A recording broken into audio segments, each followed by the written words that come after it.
Je vous propose 3 textes ce soir. Maman va lire pour nous aussi, aujourd'hui. Allez avec moi dans Deutéronome 18, versets 10 à 20. Vous savez, ce soir, j'enseigne sur le thème « Comprendre le mysticisme ». Mais je vais commencer à l'introduction. Je vais faire un pas en arrière avec ce que j'ai dit hier. Déjà, dans toute l'introduction, la moitié du développement. Et après, je vais prendre le mysticisme pour aller jusqu'à la fin. Amen. Qui a été béni hier ici? Oh yes. Qui a essayé de revoir le live d'hier? Voilà. Amen. En tout cas, je ne serai pas beaucoup reculé, mais faites un effort. Vous êtes en ligne et ici. Suivez attentivement l'enseignement que j'ai donné hier. Amen. Nous allons parler du mysticisme ce soir. Change de mélodie.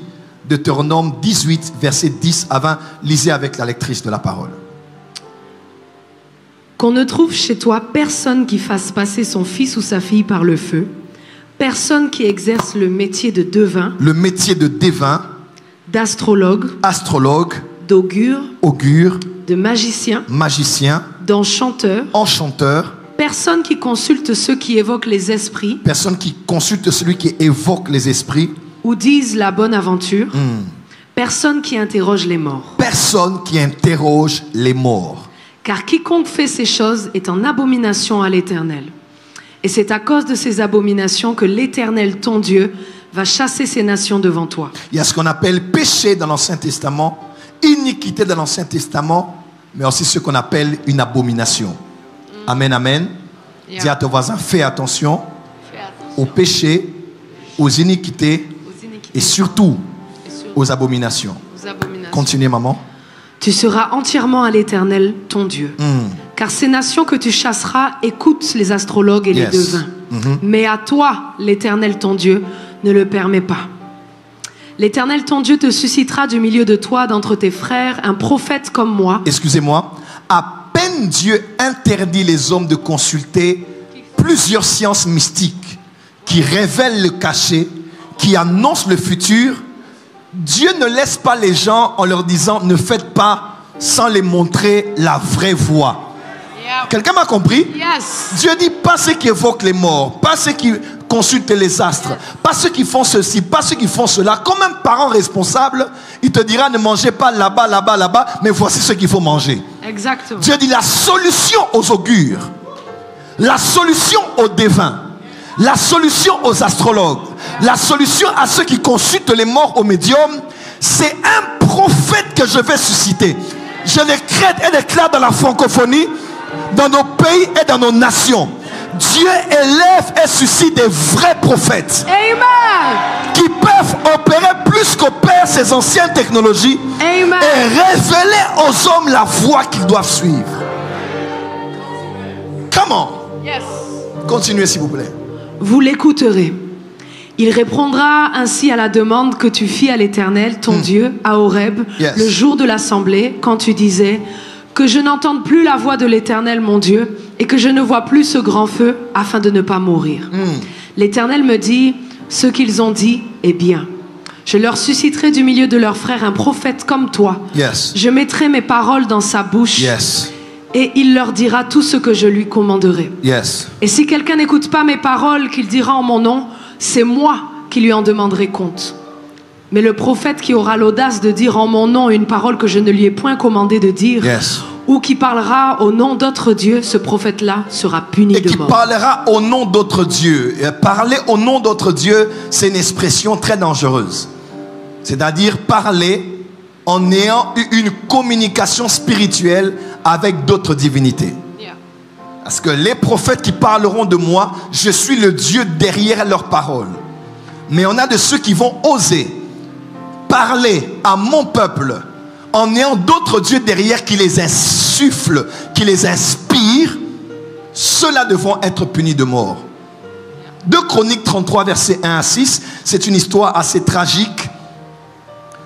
2 Chroniques 33, 1 à 6. Avant que maman ne puisse lire, je peux faire un commentaire sur le sujet.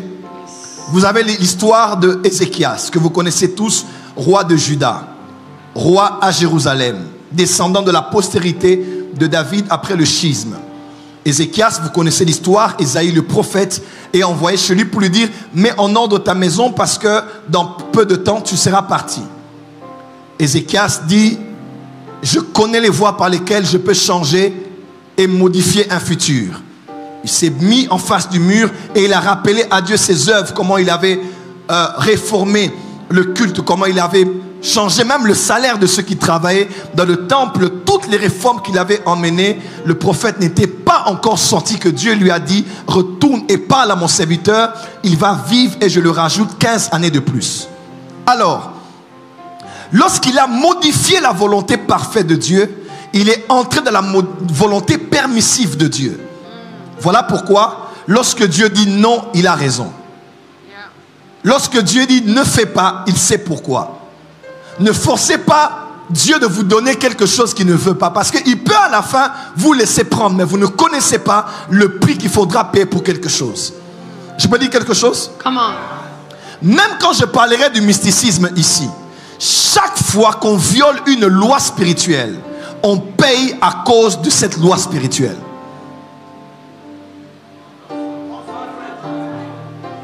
Tu n'as pas entendu? Quand tu vas chez quelqu'un et tu lui dis « Je veux qu'on travaille pour que cet homme-là commence à m'aimer, même s'il ne m'aime pas », vous êtes en train de violer une loi spirituelle, une loi de la nature. Et puisque vous avez violé cela, il faudra un prix à payer. Quand vous violez la loi, toute loi qui est violée vous fera payer. Alors soit ceux qui connaissent bien, ils vont payer à votre place pour qu'il n'y ait pas de retour. Mais majoritairement, les gens ne savent pas. Ils finissent toujours par payer ce qu'ils ont fait. Je peux avancer? Comment? C'est comme ça avec Dieu. Dieu avait déjà établi, mais lui, il a voulu modifier ce que Dieu avait établi. Et c'est pendant ces 15 ans-là qu'il a mis au monde un enfant qui s'appelait Manassé. Cet enfant n'était pas censé venir, mais il a été l'un des pires rois de Juda. Il a fait le mal plus que presque tous les autres rois, parce qu'il y avait le royaume du nord qu'on appelait Israël, le royaume du sud qu'on appelait Juda. Quelqu'un me suit? Au sud, il y avait les bons prophètes. Il y avait des prophètes comme les Ésaïe, les Jérémie et les autres. Au nord, il y avait les Élie, les Élisée et les autres. Quelqu'un me suit? Yes. Mais là-bas, il y avait des mauvais rois comme les Akab. Au sud, il y avait les bons rois comme les Osias qui ont bien commencé, malgré qu'il a mal fini, les Ézéchias et les autres. Alors, lui maintenant, parce qu'il a dit à Dieu, donne-moi seulement. Dieu a dit, ok, je te laisse 15 ans. Mais les 15 ans d'Ézéchias n'ont pas été impactantes pour la vie de la nation. Il aurait pu finir là et partir. Mais c'est quand il a mis au monde Manassé que Manassé a commencé à faire ce que maman est en train de lire. Manassé avait 12 ans lorsqu'il devint roi. 12 ans déjà. Et il régna 55 ans à Jérusalem. Il fit ce qui est mal aux yeux de l'Éternel, selon les abominations des nations que l'Éternel avait chassées devant les enfants d'Israël. Il rebâtit les hauts lieux qu'Ézéchias, son père, avait renversés. Il éleva des autels au Baal. Il fit des idoles d'Astarté. Et il se prosterna devant toute l'armée des cieux et la servit. Il se prosterna devant toute l'armée des cieux et la servit. Expression armée des cieux ici parle des astres et des divinités spirituelles qu'il y a derrière les astres. Quelqu'un me suit? Donc si Ézéchias n'avait pas fait cette prière-là, il n'allait jamais avoir un fils qui allait créer autant de désastres. Dis à ton voisin, laisse la volonté de Dieu se faire. Seigneur, donne-moi seulement cette femme-là. Donne-moi seulement cette femme-là. Écoute-moi, la prière est puissante, hein?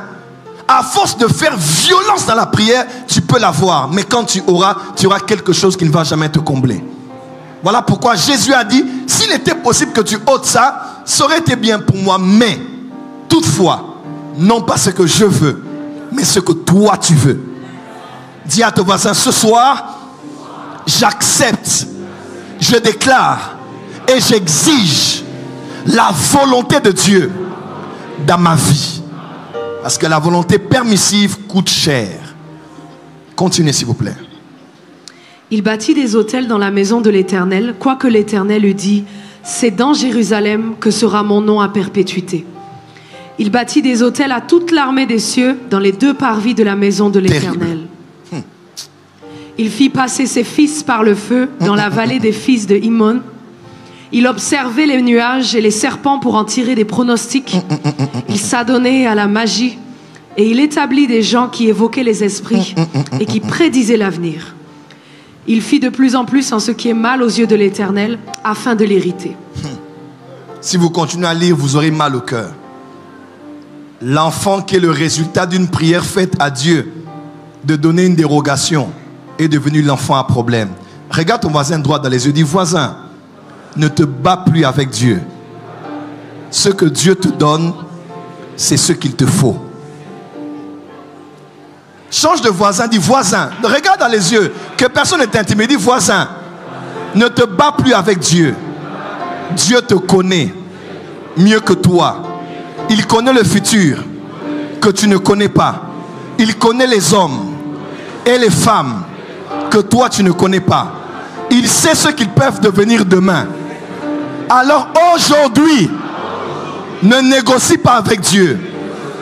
Abandonne, afin que la volonté parfaite de Dieu seule s'accomplisse dans ta vie. Maintenant, dis amen pour lui. Quelqu'un a compris? On va terminer avec 1 Samuel 28, versets 1 à 3 et 6 à 21. Un texte terrible.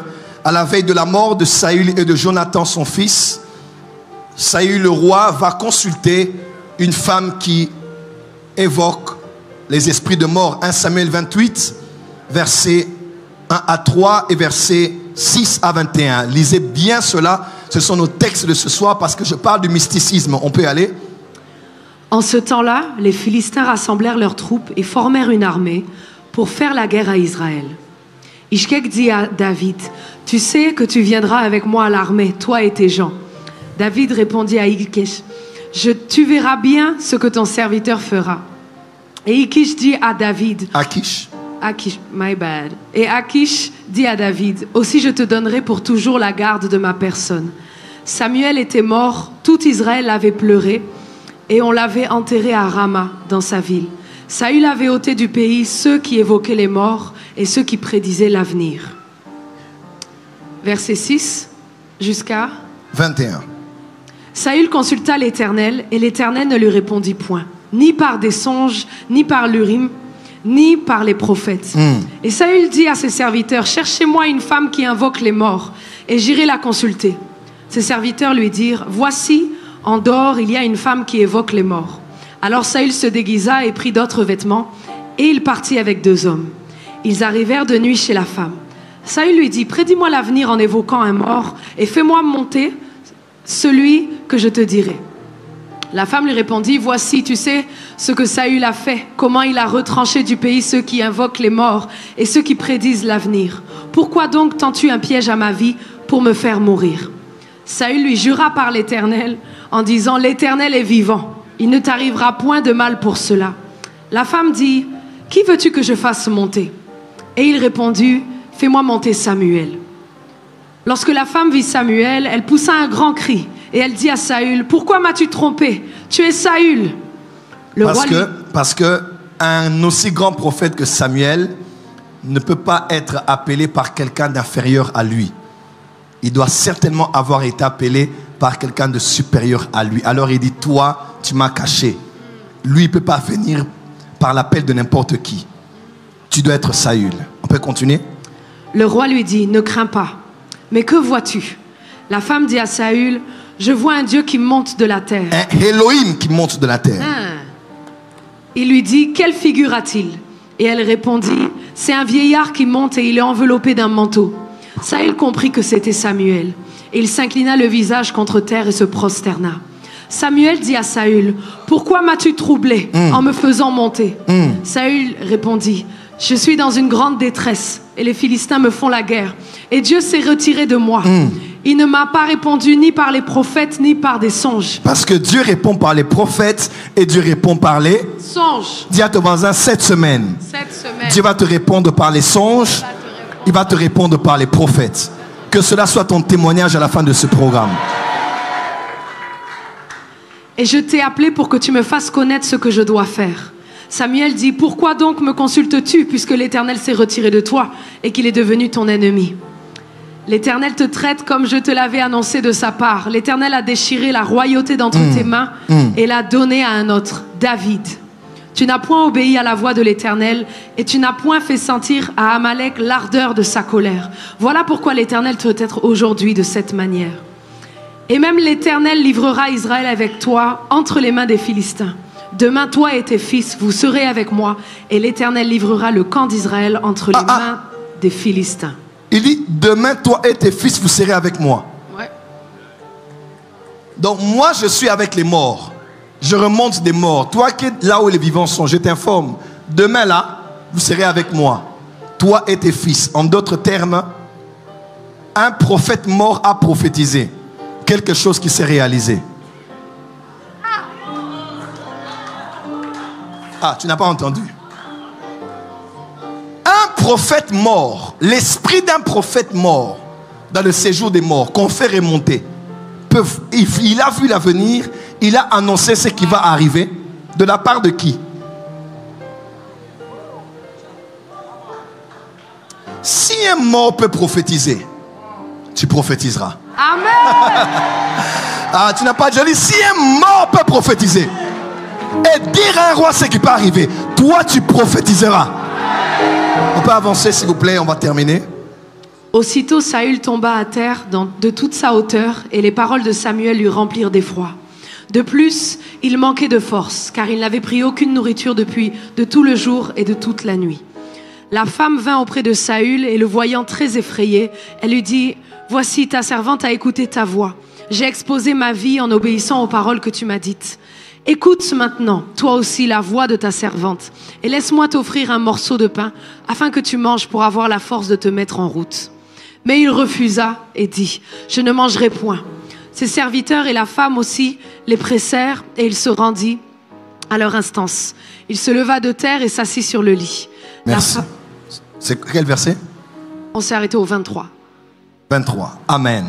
Que Dieu bénisse sa parole. Amen. Merci. Reprenez vos places et on va acclamer pour la parole du Seigneur.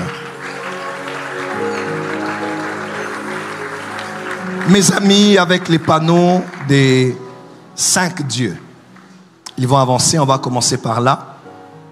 Et ensuite, on va aller avec autre chose. 5 dieux, c'est ça?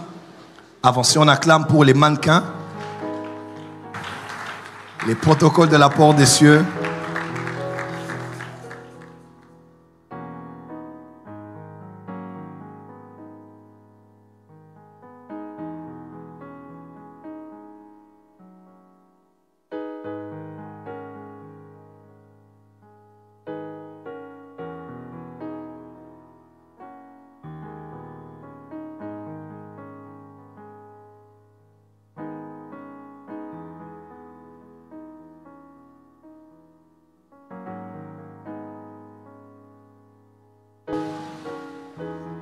Baisse un peu la musique. Baisse la musique, on va être concentré. On peut commencer ce soir? Est-ce qu'on peut commencer? Est-ce qu'on peut commencer? Est-ce qu'on peut commencer? Je répète, est-ce qu'on peut commencer? Alors, je vous annonce que c'est comme un go que j'ai pris de la part de l'Esprit. La prochaine fois, ce sera vraiment dans la conférence des pasteurs. Dieu m'a permis maintenant de commencer à dire aux hommes de Dieu comment les choses se passent spirituellement. Pourquoi? Parce que, comme quelqu'un disait, avec certains pasteurs, ils m'ont dit, papa, kin et baby. Je viens du Katanga. Nous avons été chez l'apôtre Jean Clément. J'y ai été en 2014, 2015, 2016. J'ai vécu là-bas un petit moment. Et je peux vous assurer que de ce que j'ai vu au Katanga, même récemment en partant, et ici à Kinshasa, le terrain de l'évangile, même le corps du Christ, est un terrain qui est devenu très glissant. Je ne dis pas que Dieu n'agit pas, je ne dis pas que Dieu ne fait pas, je ne dis pas que Dieu ne se manifeste pas. Je ne peux pas être comme ceux à qui Dieu posera la question selon Ésaïe qui dit, qui a cru à ce qui nous était annoncé, qui a reconnu le bras de l'Éternel. Moi, je suis de ceux qui reconnaissent le bras de l'Éternel. Par le bras de l'Éternel, les églises grandissent aujourd'hui. Par le bras de l'Éternel, des églises achètent et construisent aujourd'hui. Par le bras de l'Éternel, il y a des prophéties avec précision inimaginable. Par le bras de l'Éternel, des maladies sont guéries, des choses sortent même des corps des hommes.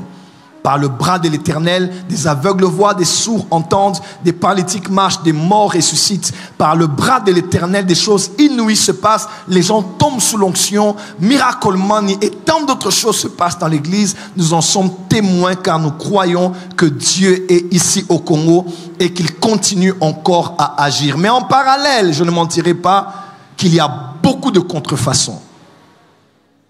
Il y a beaucoup de contrefaçons. Des fabrications humaines, premièrement, et de deux, il y a beaucoup de ceux qui travaillent à saturation avec des esprits. Et il faut qu'on en parle. Ici, j'aimerais attirer l'attention de la jeune génération, de ceux qui sont prophètes. Ils sentent l'appel au prophétique, ou ils sentent l'appel au ministère prophétique. Vous êtes encore trop jeunes. J'ai commencé ce travail, j'avais 16 ans et demi, 17 ans, 18 ans. Aujourd'hui, j'ai plus de 40 ans. J'ai fréquenté la plupart des grands prophètes qu'on a ici en Afrique. Mon père spirituel qui m'a écrit quand je venais avec maman est l'un des grands prophètes qu'on a dans le monde aujourd'hui. J'étais proche de plusieurs prophètes, malawites, sud-africains, zimbabwéens et autres. Récemment même encore, l'apôtre Kin me faisait signe que l'apôtre Johnson Suleiman est en train de me chercher pour entrer en contact avec moi. Je connais les hommes de Dieu, je connais les prophètes. Et il n'y a pas grand chose que quelqu'un peut me dire sur le prophétique que je ne connaisse pas. Il n'y a pas quelqu'un qui peut m'emmener un nouveau savoir. Je ne dis pas que je connais tout, mais c'est difficile de m'intimider. Avec une connaissance, avec une pratique ou avec un résultat. Parce qu'à mon âge, je connais beaucoup de choses. Je le dis humblement, quand vous m'entendez prêcher, je suis quand même quelqu'un d'intelligent. Donc spirituellement, j'ai quand même une intelligence spirituelle. C'est-à-dire, je peux même faire excusez-moi, même faire l'ignorant ou l'imbécile devant quelqu'un, mais c'est pas que je suis bête. J'écoute les gens pour voir jusqu'où ils vont. Comme le disait notre papa, l'apôtre Paul Mutombo, il faut avoir le courage d'accompagner le menteur jusqu'à la porte. Donc quelqu'un te ment, tu fais semblant que tu le crois, jusqu'à ce que tu l'emmènes à la porte et le prouves que c'est toi qui mentais. Et avec le peu que je suis en train de voir à Kinshasa, que j'ai vu au Katanga, sincèrement, j'ai commencé à pleurer dans mon cœur parce que beaucoup ont abîmé leur ministère. Beaucoup avaient vraiment l'appel de Dieu. Beaucoup avaient vraiment l'onction de Dieu. Beaucoup avaient vraiment la chose de Dieu, comme on le dit. Mais plusieurs sont allés toucher à n'importe quoi, ouvrir n'importe quel livre, faire n'importe quel rituel et aller dormir n'importe où, à la limite certains dans des cimetières. Vous devez le savoir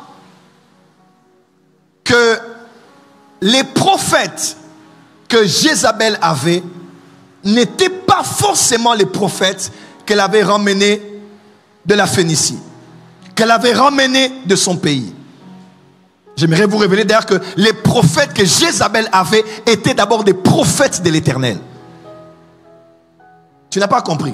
Les prophètes qui commençaient à contracter Baal et Astarté, les deux divinités masculines et féminines, qu'on voit depuis l'époque de Nimrod et de sa mère, Sémiramis, jusqu'à aller dans l'Apocalypse, les deux divinités masculines et féminines, Baal et Astarté, c'était des divinités puissantes qui contrôlaient. Si Élie a fait confrontation avec eux, c'est parce qu'ils étaient capables d'invoquer. Ils invoquaient les esprits et elle a pu tomber. Parce que Baal et Astarté régulaient l'agriculture, la terre, la production, même le ciel, même la pluie. Quelqu'un me suit? Comment ces prophètes entraient en contact? Ils connaissaient les codes, les prières, les rituels, les runes à faire sur la terre, les choses à faire pour contracter Baal, pour contracter les esprits d'Astarté. Mais pourtant, quand vous lisez bien la Bible, c'était d'abord des prophètes de l'Éternel qui travaillaient avec le Ruach Elohim, le Ruach Adonai, l'esprit de l'Éternel. Quelqu'un ne me croit toujours pas. Écoutez l'apôtre et écoutez le prophète Élie qui dit, il dit Éternel, je suis resté seul. Et regarde ce que Jézabel veut faire de moi, je paraphrase. Et l'Éternel dit, il dit à Élie, Élie ne crains pas, calme-toi. Pourquoi? Parce que je me suis réservé 7000 qui n'ont pas fléchi les genoux devant 7000 qui n'ont pas fléchi les genoux devant Baal. Pourquoi ils se plaignaient d'être seuls? Parce que les autres qui étaient là étaient déjà morts. Et le peu qui restait était protégé par Abdias. Ils mangeaient et buvaient du pain. Ils étaient en groupe ils étaient très peu. Il dit, je suis seul. Je dis, tu n'es pas resté seul. Il dit, parce que j'ai réservé ceux qui n'ont pas fléchi. En d'autres termes, les autres prophètes qui étaient partis étaient des vrais prophètes. Mais après, ils ont changé de source. Ils s'étaient connectés à la source prophétique de El Ruach Elohim. Maintenant, ils se sont déconnectés. Ils se sont connectés à des esprits. Et ont commencé à pratiquer les rituels de Baal et d'Astarté. Et ont été reconnus comme des prophètes. La plupart qui ont viré parce que, pour plusieurs raisons. Mais c'est une tragédie que d'avoir commencé avec l'esprit du Tout-Puissant et de finir avec les esprits de mort. De finir avec les esprits des djinns. De finir avec les esprits de ceux qui travaillent, que ce soit en Afrique de l'Ouest ou ailleurs. C'est triste. Parce que là, on a décidé de se déconnecter à Dieu. Et de se connecter. Et la pire des choses, c'est qu'on travaille avec d'autres esprits, mais on dit ainsi par l'Éternel. On dit le Saint-Esprit m'a dit. On dit un ange m'a dit, pourtant c'est un mort qui t'a dit. En 2015, 2016, 2017, vous le savez, je suis passé par des temps très difficiles dans le ministère. C'était très très dur. Et ces temps difficiles ont vraiment commencé à Lubumbashi. Comment étais-je entré à Lubumbashi? Ceux qui sont à Lubumbashi le savent, je suis l'un des jeunes qui a bougé Lubumbashi. Moi, Joël Francis. Ils le savent. On est arrivé à Lubumbashi, on a mis la ville sans dessus-dessous. 30 juin était plein dedans, on est allé jusque dehors, c'était plein dehors. Les hommes politiques nous cherchaient. Je suis resté à Caravia, c'était comme ma maison. Quand le prophète Hubert Angel est venu, on a logé plus de 30 personnes là-bas. J'ai passé à la chaîne de télévision Mwangaza. C'est ça? Mwangaza. Je passais librement, je ne payais même pas, presque pas. Parce que celle qui était à la tête travaillait avec moi dans le ministère. Bref, Dieu m'a vraiment utilisé, il m'a béni, il m'a visité à Lubumbashi. Dieu seul sait ce qu'il avait fait. Mais quand je priais, un jour on priait dans une réunion, j'ai fait comme ça, je crois, des centaines de personnes sont tombées. J'attirais la foule. J'ai déclaré Miracle Money. L'argent paraissait. J'ai jamais vu ça peut-être. Peut-être à Bukavu, j'ai vu ça chez le prophète Ézéchiel. Mais l'une des fois que j'ai vu Miracle Money en grave, c'était à Lubumbashi. Au point où quelqu'un, la plus grande caméra humaine, était sur sa caméra. Elle a dit, moi je ne crois pas en ça. Elle avait l'argent a disparu. Donc quelqu'un pouvait lever les mains comme ça. L'argent apparaît sur ses mains. C'était une pluie de miracles. Un soir, je me rappelle, une femme avait un gros ventre. La femme est venue. J'ai dit à tout le monde, regardez le miracle qui va se faire. J'ai commencé à... Maman, pasteur Daniel était là ou bien c'est dans notre voyage? Un autre voyage, d'accord. Parce qu'elle m'avait accompagné aussi. Et j'ai dit, le ventre va commencer à disparaître. Et le ventre disparaissait. Le vent est parti. Les miracles que je n'ai pas vus. Une femme était venue, je pense, elle était amie à un des couples que je connais qui travaillait à Tenke Fungurume. Et ils sont venus, c'est une femme qui était allée pour un contrat. Elle était dans les histoires je crois, de mots, des choses comme ça. Et elle a fait un accident depuis la Zambie jusqu'à Lubumbashi. Et toute sa main, ceux qui se rappellent, c'était même sur Internet, toute sa main était grattée. Donc les os étaient dehors, la peau était dehors, la main était foutue. Elle avait un bandage. Un bandage. Alors, le couple l'invite au programme que nous avions à 30 juin. Pendant qu'on était à 30 juin, une voiture était là. La rosée a commencé à tomber sur la voiture. Il y a des témoignages bizarres qui se sont passés. Et pendant que cela se faisait, la femme était là. La puissance de Dieu l'a touchée. Elle est allée dormir. Quand elle a dormi, elle s'est réveillée. La chair a poussé. La peau a poussé. Les os se sont reconstitués. La peau en une seule nuit. Elle était venue témoigner au siège de la MAPRE qu'on avait là-bas. Ceux qui savent, savent. Mais bizarrement, quand je rentrais au bureau, je recevais des hommes de Dieu. Parmi lesquels quelques-uns venaient me voir pour me dire, prophète, je veux que tu me montres les codes. Je veux que tu me montres les choses. Parce que moi, je suis là. Tel, Métatron. Des choses, vraiment, des choses, des noms des anges, de tout ça. Oh, maintenant, je ne comprenais pas, en fait. Parce que moi, beaucoup de gens qui ont cru que j'étais dans la magie à l'époque, quand ils m'ont approché, ils m'ont dit, mais on n'avait jamais cru au fait que tout ce que tu fais. J'ai dit, au fait, moi, je suis un bon frère. Moi, je suis un bon frère né de nouveau. Pasteur Paul me connaît. Zélé, ceux qui me voient aujourd'hui savent que j'étais comme ça depuis. Zélé pour Jésus, évangélisation, passionné pour Dieu. À l'église, je travaille, à l'église Déborah. Je suis à la Philadelphie, je travaille pour le Seigneur. J'ai toujours été très, très zélé pour Dieu. Et Dieu m'utilise parce qu'il m'a donné un pouvoir. 1998, j'ai reçu un pouvoir dans mon corps. Donc moi, je suis là. Si je me décide, tout le monde peut tomber ici. Tout le monde peut tomber là, là, là. Je vous dis, toute l'église peut tomber même ce soir. Il suffit que dans mon esprit, je me décide de libérer l'énergie. Je suis l'un des rares dans la francophonie à qui, avec humilité, à qui Dieu a donné un tel pouvoir. Je peux faire un service ici des pasteurs. Maman pasteur, les gens vont être par terre si je me décide. Donc c'est quelque chose qu'il y a dans mes os que Dieu m'a donné. La dimension de l'énergie, du magnétisme qui sort, c'est autre chose. Alors les gens se disent non, il doit avoir un code. Parce que certains font les codes pour attirer la foule. Certains font des codes pour faire tomber les gens. Certains font les codes pour faire apparaître l'argent. Alors ils ne pouvaient pas croire que quelqu'un d'autre pouvait le faire par le Saint-Esprit.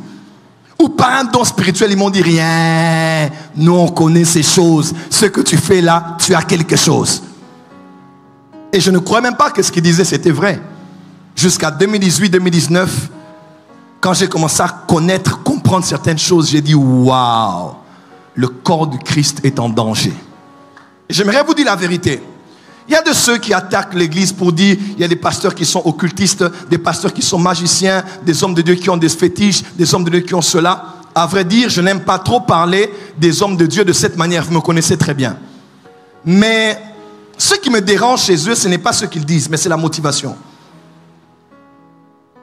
C'est la motivation. Mais on va être honnête entre vous et moi. Ces hommes n'ont pas totalement tort. Quand certains font des vidéos sur YouTube, même des gens qui ne nous aiment pas forcément, disent certaines choses, ce n'est pas parce qu'ils ne m'aiment pas que je ne dois pas croire en tout ce qu'ils disent. Parce que c'est la vérité. Le corps du Christ est vraiment infiltré.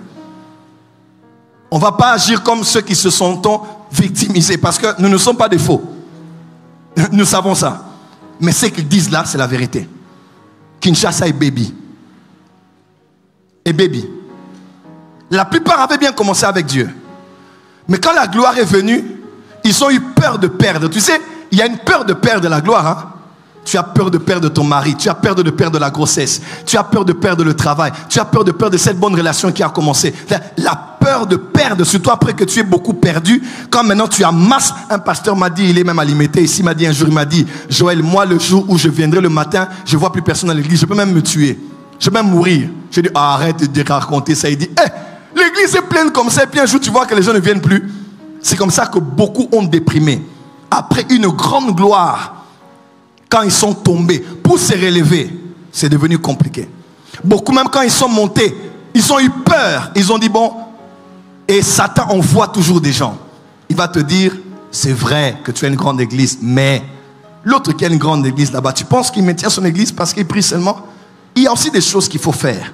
Et on commence à faire. Et beaucoup, je n'ai pas dit tous, mais beaucoup sont entrés dans beaucoup de choses mystiques. Ma prière est que Dieu te préserve. Et en 2015-2016, un prophète m'a appelé. Et il m'a parlé de la part de Dieu. C'était vraiment une parole que Dieu m'avait donnée. C'était même le prophète Ken Mouyaya. Il m'a dit, prophète Joël, Dieu me dit de te dire que le combat que tu as, de sentir que l'église te hait. On faisait des vidéos, Jésus-Christ TV. On me critiquait ici, critiquait là-bas. Même des propres amis à moi utilisaient la chair de leurs églises pour dire que j'étais occultiste. Beaucoup de choses. Je ressentais la haine de mes frères, la haine de l'église. Moi qui étais un peu le chouchou à l'époque avec la MAPRE, les gens me suivaient, les gens m'approchaient, on faisait des photos avec moi. Les gens s'étaient un peu éloignés de moi. Alors, je sentais comme si on me haïssait au fait. Tu dis, mais les gens, il y a quelqu'un d'autre qui dit, on a dit, il ne te connaît pas. Il ne sait même pas ta famille, ton père, ta mère. Il ne sait pas rien de toi, mais il te hait. Il n'aime juste pas ta tête. Et ton nom ne le plaît pas. Je sentais beaucoup de haine. Alors le prophète Ken m'a dit, prophète Joël, il faut que tu saches que ton combat est spirituel. Tu es un homme à qui Dieu a fait une grande capacité. Le but du diable, c'est de te montrer qu'à l'église, on ne t'aime pas. Pour que tu vires de l'autre côté. Parce que tu as une grande capacité d'attraction des gens. Moi, là où je suis, si je dois être un occultiste, croyez-moi, je vais prendre beaucoup de gens à Satan. Parce que je connais mes capacités. J'ai des capacités physiques, j'ai des capacités intellectuelles, j'ai des capacités de niveau de la connaissance relationnelle. Je peux être un puissant instrument entre les mains du diable pour prendre des jeunes femmes, prendre des hommes, prendre des pasteurs et prendre. Satan sait qu'il peut m'avoir là. Il sait. Mais c'est avec le temps que Satan a réalisé qu'il y a une chose. Moi, je suis un adorateur. Le diable m'est apparu. J'ai eu des propositions. Et j'ai dit à Satan, moi je ne sers pas Dieu. Je n'aime pas ce Jésus parce que j'ai eu des gens, je n'ai pas eu des gens. Moi j'ai donné ma vie à Jésus pour aller au ciel. Que je gagne, que je perde. Même si Dieu me retire le ministère aujourd'hui, je serai un bon chrétien. Parce que je ne m'étais pas converti. Beaucoup se convertissent en connaissant les choses des prophètes. Nous, on ne connaissait pas les choses des prophètes. On était juste convertis pour suivre Jésus. Donc, même si ça part, ça ne m'enlèvera pas grand-chose tant que Dieu reste avec moi. La seule chose, l'une des grandes choses qui protège contre la séduction, c'est si ton cœur appartient totalement à Dieu ou si ton cœur est corrompu par les choses de ce monde, par le pouvoir, par l'argent, par le besoin de se positionner. Frère, nous on a connu la foule, on a connu la perte. Aujourd'hui, que je gagne ou que je perde, plus rien ne compte pour moi si ce n'est Jésus. J'ai vu des gens me jurer de ne jamais me quitter, m'ont quitté. J'ai vu des gens faire des vœux de ne jamais, ils sont partis. Donc il n'y a rien sur la terre de nouveau vraiment que je peux connaître dans le ministère à mon âge. Le pire de ce que beaucoup de pasteurs peuvent connaître, moi j'ai connu ça. Voilà pourquoi il faut que nous puissions rester des enfants de Dieu. Tant que ton cœur, là où est ton trésor, là où sera ton cœur. Si ton trésor c'est le poste, si ton trésor c'est cette femme, si ton trésor c'est ce pouvoir, si ton trésor c'est cette élévation, ton cœur ira facilement dans ces choses. Moi j'ai accepté maintenant qu'on ne va pas me fabriquer. C'est Dieu qui a fait de moi ce que je suis. Personne n'a le droit de me fabriquer. C'est pour cela qu'on me respecte d'ailleurs. Parce que les gens savent que je suis la preuve que Dieu peut tenir quelqu'un par la main et le soutenir. Pourquoi je dis tout ça? Parce que j'ai découvert que le mysticisme existe. Vous le connaissez dans le monde. Mais étrangement, le mysticisme est entré dans l'église. Et ce soir, je vais commencer à en parler. Puisque demain, je parle de lorsque le faux est confondu au vrai. Je vais encore approfondir demain. Mais écoutez-moi très très bien. Vous tous qui êtes ici, tu es ministre de Dieu, prophète. Tu es entré dans des choses bizarres et mystiques. Fais tout, vois-moi au bureau. Je suis encore là cette semaine et la semaine prochaine. Personne ne saura même que tu viens pour ça. Si tu as des livres, tu as des choses, viens me voir parce que tu dois abandonner avec ces choses. Ces choses vont t'emmener en enfer. Le monde des choses des esprits, ce n'est pas une chose de petits enfants. Ce n'est pas quelqu'un qui te dira, j'étais dans ma chambre, j'ai appelé un esprit, il est venu. Faites attention aux escrocs. Les choses des esprits, on ne blague pas avec ça. Même dans nos villages, là où il y avait des grands mouvements des esprits, ce n'est pas tout le monde qui avait la capacité d'aller et invoquer des esprits. Ce n'est pas tout le monde. Ce n'était pas un petit enfant, un petit jeune, non. Même si c'était un jeune, il doit vraiment avoir été travaillé pour avoir la maîtrise de ces choses. Le Dieu d'Israël n'a pas interdit ça pour rien. Parce qu'il y a un danger que de jouer à la manipulation des esprits. Tu n'as pas encore d'enfants. Demain, tu auras des enfants. Tes enfants deviennent tel enfant malade, tel enfant qui zengi, tel enfant problème. Ou bien tu es marié, pas d'enfant. Ou bien, je ne dis pas que tous ceux qui n'ont pas d'enfants ont des problèmes avec des esprits. Mais pour la plupart des cas, vous avez des problèmes. On t'envoie un esprit. Tu dois aller avec toutes les femmes que tu connais. Bref, tu ne comprends pas ce qui t'arrive parce que tu allais jouer dans un terrain que tu ne maîtrises pas. Un esprit n'est pas ton ami. Hein? Il peut te donner ce que tu cherches. Mais après ça, le coût que tu vas payer sera terrible. Dis à ton voisin, comprendre le mysticisme. Est-ce que maintenant je peux commencer? Acclamer, on va y aller. Acclamer, on va y aller.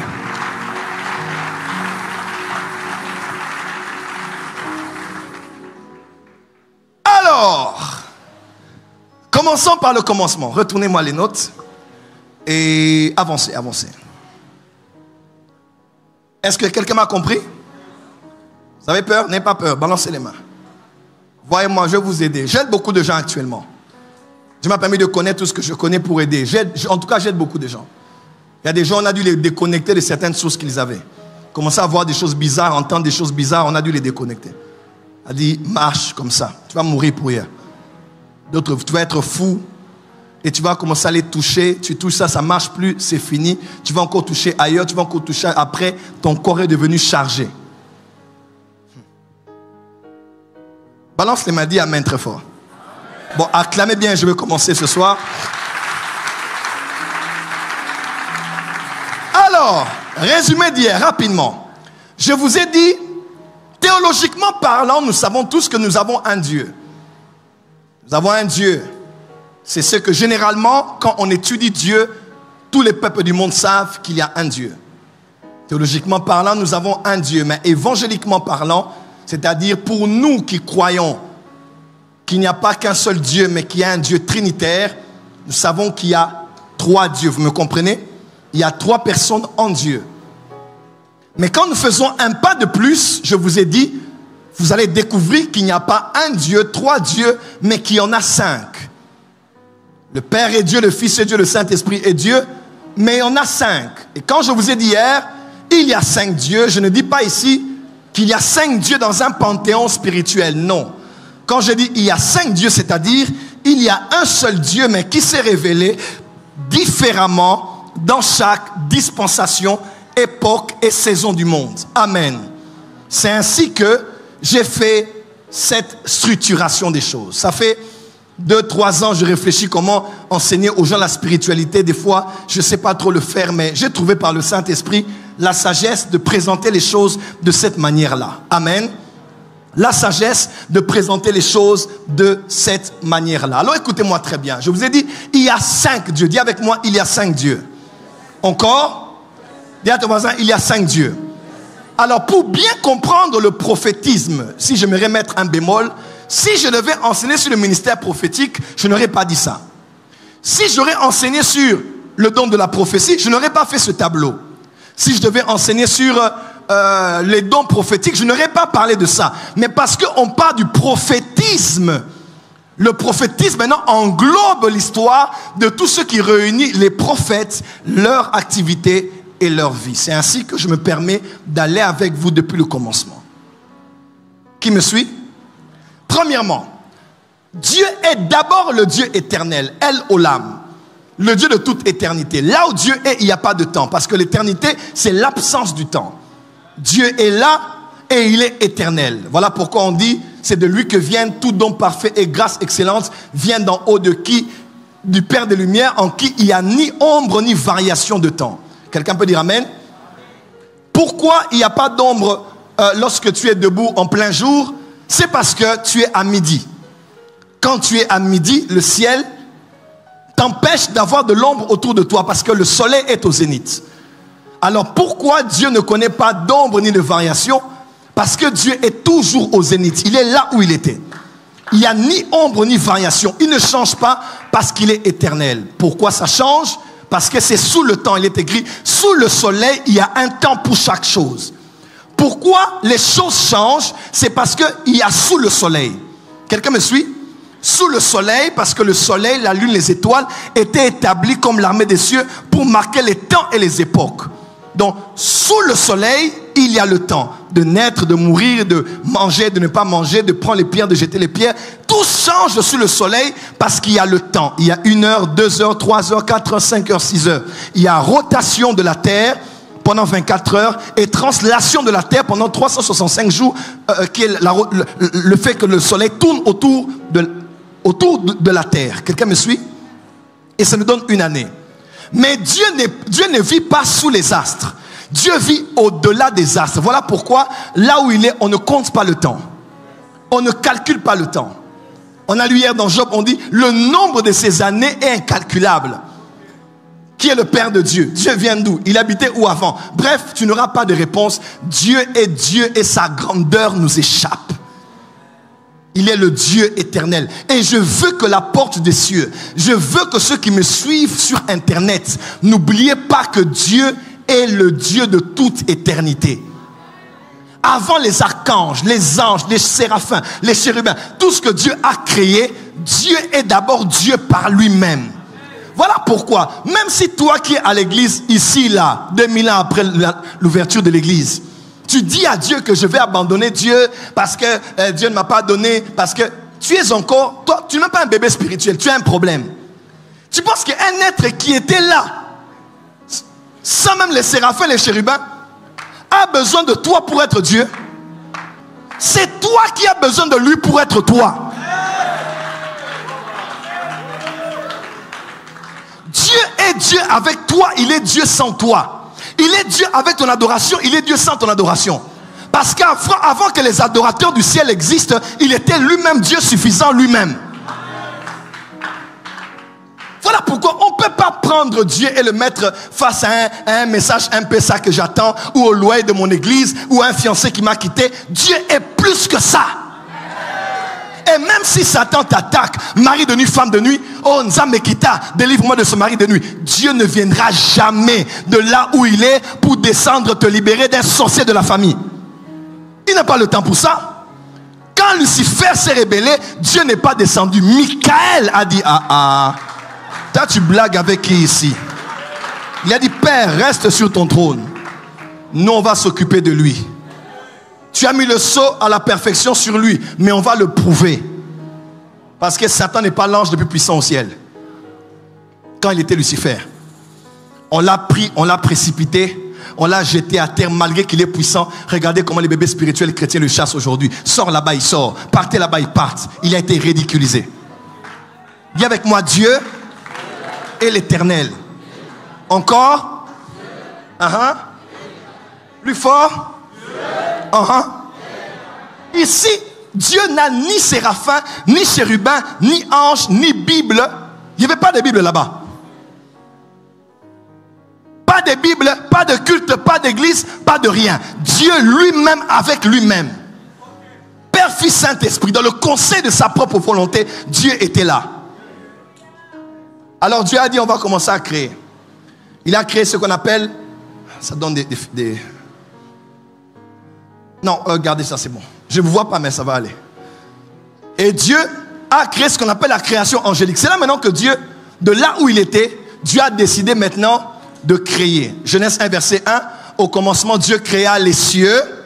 Et là, tu n'as pas dit. Je dis, au commencement, Dieu créa les. Et là, Dieu créa d'abord quoi les. Et là, Dieu créa quoi les. Et là, il a créé les cieux qu'on appelle les Shamaïm. Il a créé les cieux et il a créé la terre. Hébreux 11, verset 3. Car c'est par la foi que nous croyons que l'univers a été créé par la parole de Dieu. De telle manière que les choses qui existent, visibles, ont été tirées des choses qui ne se voient pas. Colossiens 1, verset 15. Parce que nous savons que c'est par lui que toutes choses ont été créées. Les invisibles et les visibles. 2 Corinthiens 3, verset 15, nous ne passons pas notre foi dans ce qui est visible, mais dans ce qui est invisible. Parce que les visibles sont passagères et les invisibles sont permanentes. Dieu a créé les cieux et il a créé la terre. J'aimerais vous dire, Dieu a aussi créé les cieux qu'on appelle le premier ciel au-dessus de nous. Le ciel des oiseaux. Regardez les oiseaux du ciel, ils ne sèment ni ne moissonnent. Le ciel là, c'est le ciel des oiseaux. Le premier ciel au-dessus de nous. Là où la pluie tombe. Deuxième ciel. Dieu plaça les luminaires dans les cieux, dans le ciel. N'est-ce pas? Deuxième ciel, le ciel des astres. Et notre Père qui est au ciel. Notre Père qui est dans les cieux. Le troisième ciel, c'est là où Dieu est assis. Là où Dieu règne. Là où Dieu domine sous l'univers. Lorsque le déluge avait lieu, Dieu était sur son trône. Je vis l'Éternel assis sur son trône et le pan de la robe remplissait tout le temple. Dieu habite au troisième ciel. C'est là où il a le poste de commandement. Il contrôle le monde entier. C'est là où Daniel a vu Dieu. C'est là où Moïse a vu Dieu. C'est là où Ésaïe a vu Dieu. C'est là où Jean a vu Dieu. Le Seigneur assis sur son trône au ciel. Il a les êtres spirituels autour de lui et il gouverne sur l'univers. Mais j'aimerais vous dire, Dieu n'habite pas normalement au ciel. Parce que le ciel a été créé. Vous me comprenez maintenant? Dieu n'est pas dans le ciel qu'il a créé. Dieu est ici. Come on. Dieu, il est ici. Il a créé le troisième ciel où il y a son trône, où il habite là. À vrai dire, celui qui est sur le trône, ce n'est pas Dieu. Il n'y a que la part de ceux qui comprennent ce que je dis. Aaron et Myriam ont critiqué Moïse. Dieu a dit à Aaron, s'il y a un prophète parmi vous, moi je le parlerai par des songes, par des visions. Mais Moïse, je le parle face à face. Et il voit une représentation de l'Éternel. Moïse, qui voyait Dieu face à face, on dit il voit une représentation de l'Éternel. Sur le trône là, c'est au fait une représentation de l'Éternel. Voilà pourquoi tous ceux qui sont allés au ciel n'ont pas vu Dieu avec la même image. Certains ont vu Dieu comme un agneau, d'autres ont vu un lion, d'autres ont vu un nuage, d'autres ont vu un vieux, d'autres ont vu le feu, d'autres gens ont vu un agneau et le lion. Pourquoi? Ils ont vu des représentations de l'Éternel.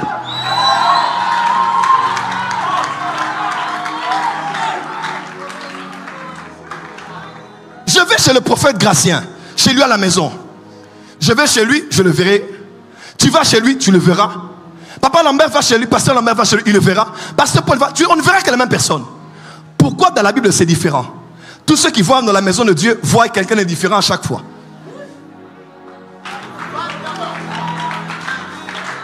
Parce qu'ils voient tous une représentation de Dieu. A pris une émanation de sa personne. Une représentation de l'Éternel. C'est toujours lui. Mais c'est lui en condensé. Parce que l'Éternel, on ne peut pas le faire asseoir sur une chaise. Non, non, non, non, non. On ne peut pas faire asseoir Dieu sur une chaise.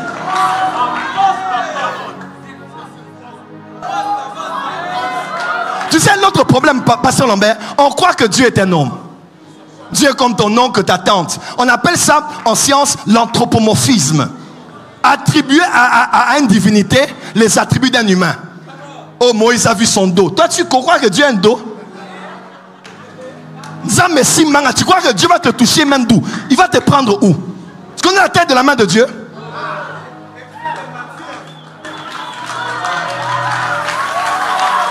Oh, le bras de l'Éternel. Toi, tu veux mesurer le bras de Dieu?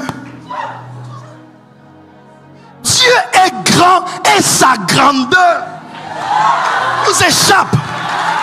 Voilà pourquoi, hein? Voilà pourquoi, quand quelqu'un prend la Bible, il déchire la Bible, on nous a raté, laisse-le. Dieu n'a pas le temps d'aller au ce niveau-là. Parce que même Satan est plus important que lui. Car il est écrit, tu crois qu'il y a un Dieu? Oui, tu fais bien. Parce que même les démons le savent et ils tremblent. Satan a la foi en Dieu. Toi, des fois, tu perds la foi. Mais Satan a plus de foi que toi. Satan tremble quand il croit en Dieu. Mais toi, tu pêches. Tu viens à l'église et tu viens de pécher et tu ne trembles pas. Satan est plus que toi. Zamba muninga na bisote.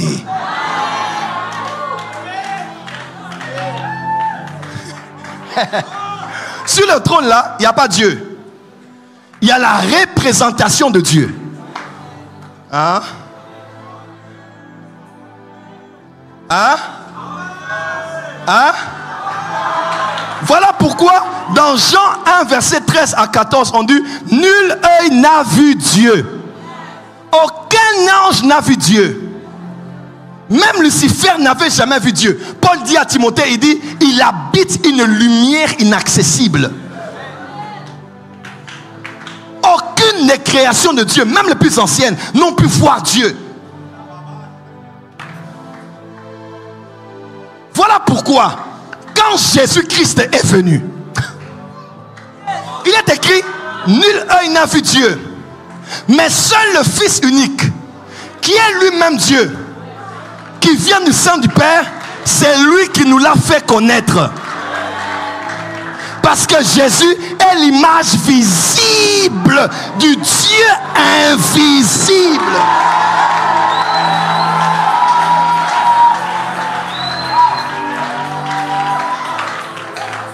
les hommes, nous habitons dans le monde visible. Nous sommes dans le monde visible. Les anges sont dans le monde invisible. Donc, nous, on ne voit pas les anges, mais les anges nous voient. L'homme habite dans le visible, l'ange habite dans l'invisible, mais Dieu n'habite pas dans l'invisible. Dieu habite dans l'invisible de l'invisible.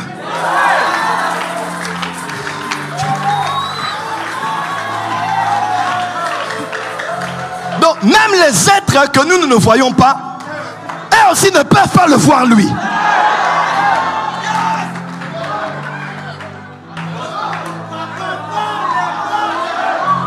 Est-ce que je peux avancer? Voilà pourquoi je vous dis, hein, Dieu n'est pas juif, Dieu n'est pas chrétien. Il est au-delà de ce... Voilà pourquoi, prophète Jimmy, on doit arrêter de mettre Dieu dans une boîte. Oh, tu connais Dieu? Oh, comment on ne parle que d'elle maintenant? Elle est élevée comment? Papa, tu connais Dieu? Dieu, c'est un mystère. Voilà pourquoi tu ne peux pas laisser Dieu et aller toucher au fétiche. Non, non, non, non, non, non, non, non, non, non, non, non, non, non. Tu ne peux pas laisser l'Éternel et aller te prosterner devant une petite statue que quelqu'un a coupé. Et tu es là-bas. Hébré. Vous laissez l'Éternel.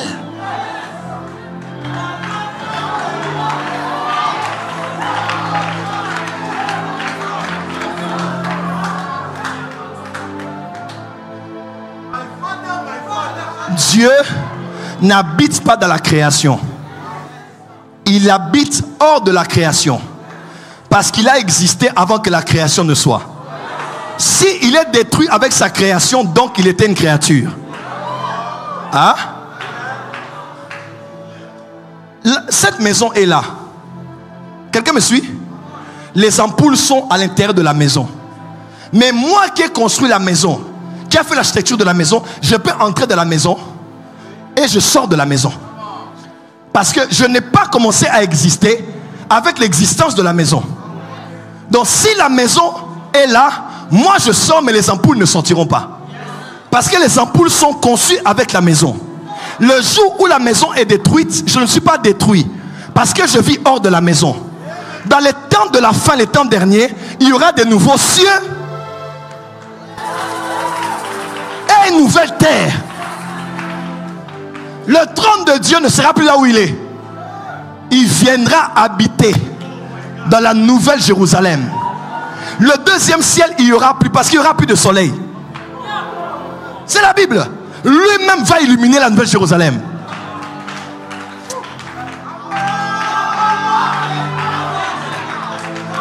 Non, asseyez-vous, je viens de commencer, je n'ai pas encore prêché.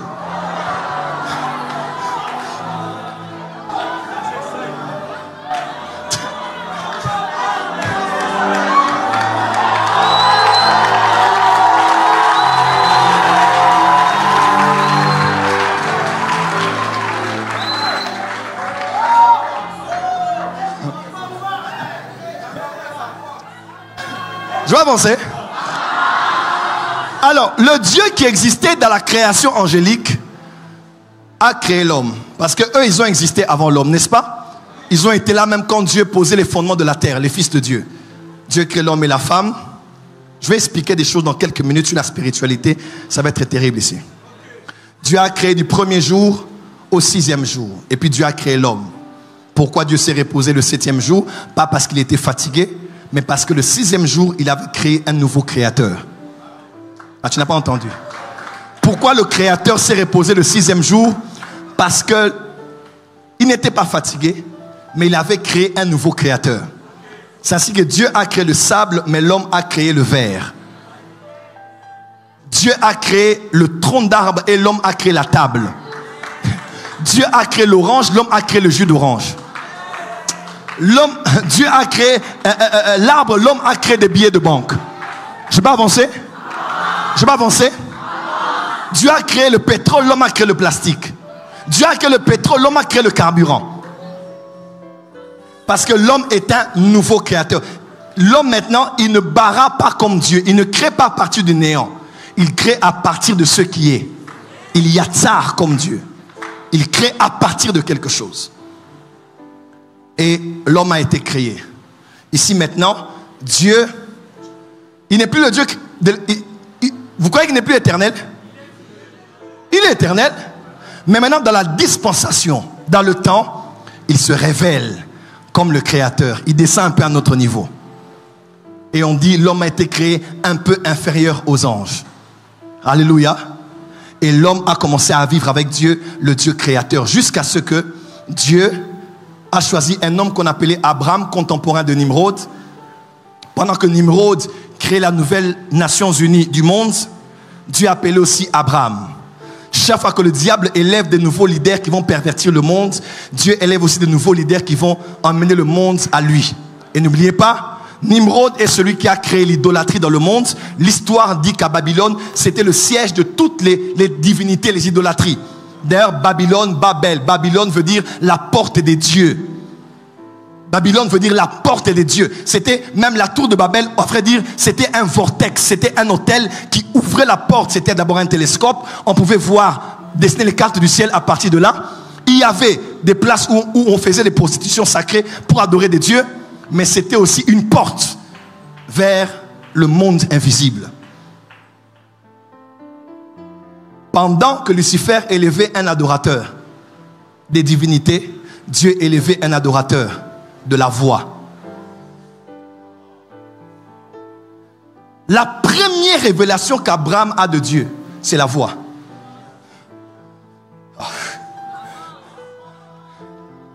La plus grande révélation que tu peux avoir de Dieu, c'est la voix. Quand l'enfant est formé dans le ventre d'une femme, quand on le regarde dans l'échographie, il a la forme d'une oreille.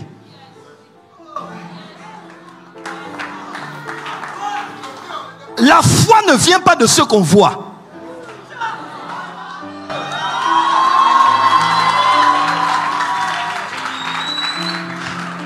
Je vais avancer. Parce qu'au commencement était la parole. La parole était avec Dieu. La parole, elle était avec Dieu au commencement. Frère, tu n'as pas... Voilà pourquoi la foi n'a pas besoin de voir. La foi croit en ce que Dieu a dit sans l'avoir vu. La voix. Le christianisme devrait être appelé la voix. The way. Certains ont dit c'est eux de the way. Non, là c'est le chemin. Mais Dieu c'est the way. Oh, pardon, the voice.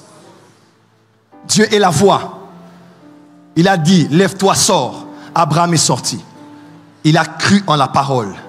Il a cru en celui qui s'est révélé comme la parole. Il ne disait pas son nom parce qu'il est Hachem. On ne cite pas son nom en vain. Quelqu'un me suit? Et Abraham engendra Isaac. Isaac, Jacob. Jacob engendra les 12. Les 12 ont formé, après avec Moïse, sur le mont Sinaï, la nation d'Israël avec une constitution des 10 commandements et des autres lois. Dieu, le Dieu éternel, qui s'est révélé le Dieu créateur, est enfin devenu le Dieu de la nation d'Israël. Et là, il a établi la loi. Et quand on a avancé, on a réalisé maintenant, on dirait qu'il poursuivait quelque chose. Quand il choisissait Abraham, parce qu'Abraham n'était pas juif.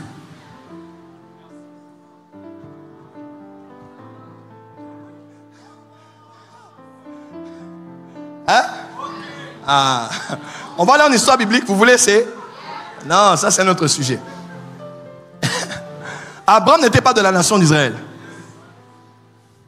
Mais il avait dit à Abraham, toutes les nations de la terre seront bénies en toi. Alors comment un homme du Moyen-Orient peut, dans sa postérité, bénir même les Bengales et les Bantandou? Dans le sein d'Abraham, il y avait le Messie. Dans Abraham, il y avait Isaac, Jacob. Dans Jacob, il y avait Judas. Et quand Jésus est né de la maison de Judas, quelqu'un me suit? Par Joseph, il est écrit dans Matthieu 1, verset 1, généalogie de Jésus-Christ, fils d'Abraham. C'est la promesse. Et fils de David. Parce que par Jésus maintenant, tous ceux qui croient en Jésus deviennent fils d'Abraham et sont bénis par Abraham le croyant. Et Dieu est devenu le Dieu d'Israël. Il a marché avec Israël dans la dispensation de la loi. Après, Jésus est venu, il est né. 33 ans après, l'Église est née. Et 2000 ans après, nous sommes à la conférence internationale de la Pâque, de la Pentecôte 2023. Dieu est maintenant le Dieu de l'Église. Amen. Et un jour, l'enlèvement aura lieu. Dieu va maintenant, par Jésus-Christ, libérer les jugements sur la terre.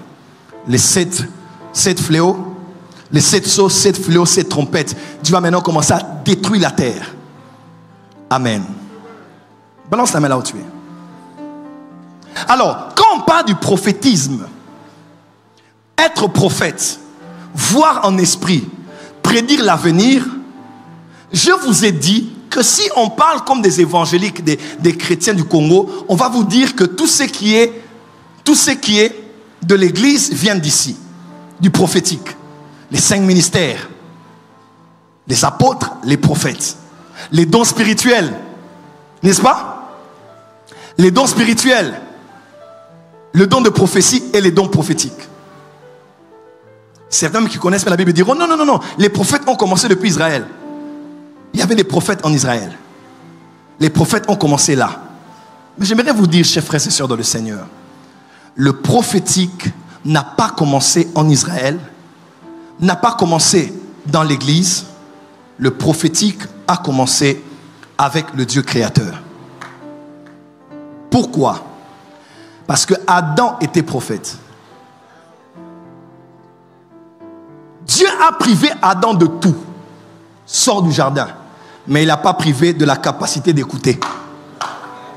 Adam, tu es où? Je suis là, je me suis caché. Comment tu parles avec quelqu'un qui t'a rejeté? Adam continue à écouter. Si Adam a péché à écouter, je prie que tes oreilles s'ouvrent et que tu entendes la voix de Dieu. J'irai plus loin. On parle de Enoch, 7e après Adam.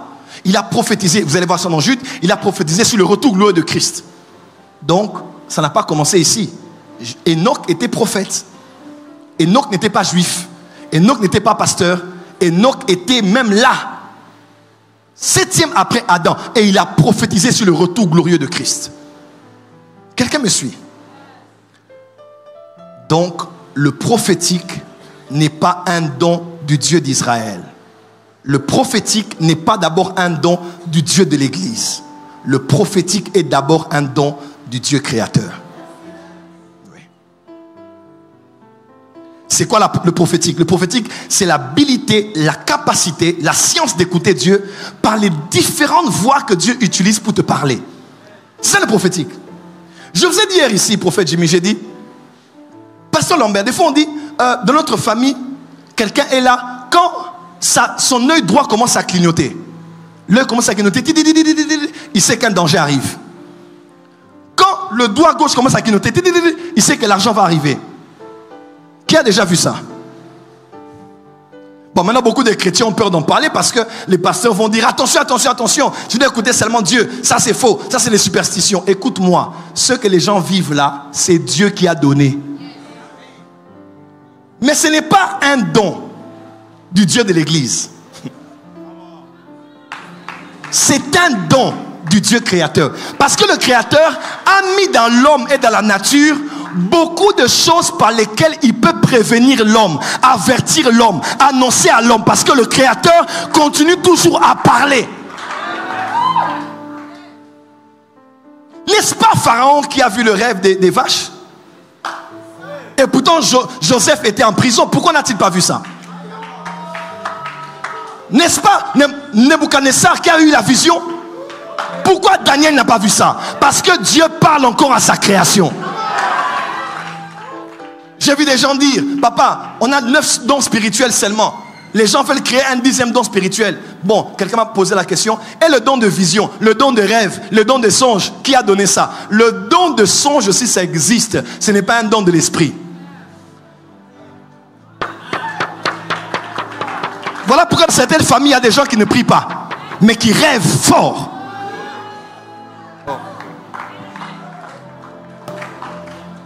Je vais aller plus loin. 1 Corinthiens chapitre 12, versets 4, 5, 6. Écoutez-moi, il est écrit: on révèle les prérogatives de la Trinité. On dit ceci, on dit: il y a diversité de dons, mais le même esprit. Il y a différents types de ministères, mais le même Seigneur. Il y a diversité d'opérations, mais le même Dieu qui opère tout en tous. Trinité. Le Saint-Esprit donne les dons. Jésus donne les ministères. Mais le Père donne les opérations.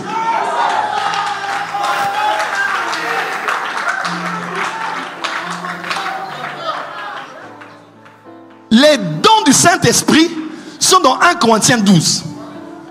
Les dons du Christ sont dans Éphésiens 4. Et les dons du Père sont où? Opération en grec, ça veut dire énergema, qui veut dire ce que l'homme fait comme activité, ce que l'homme fait comme opération. Les dons du Père sont ici.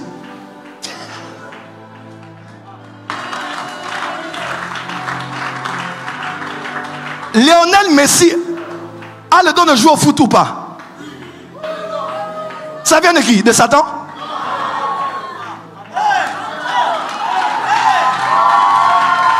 Dis à ton voisin, les dons du Père.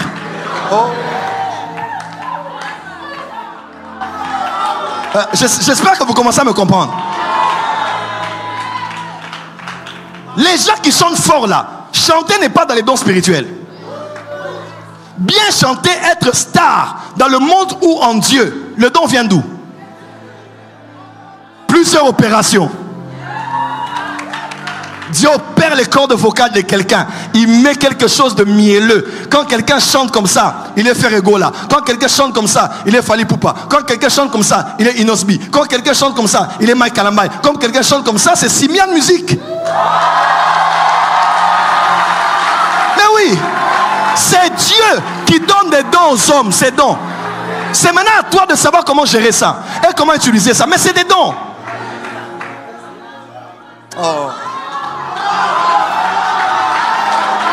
Et les chrétiens croient que parce que nous sommes à l'église, le Créateur a arrêté de donner.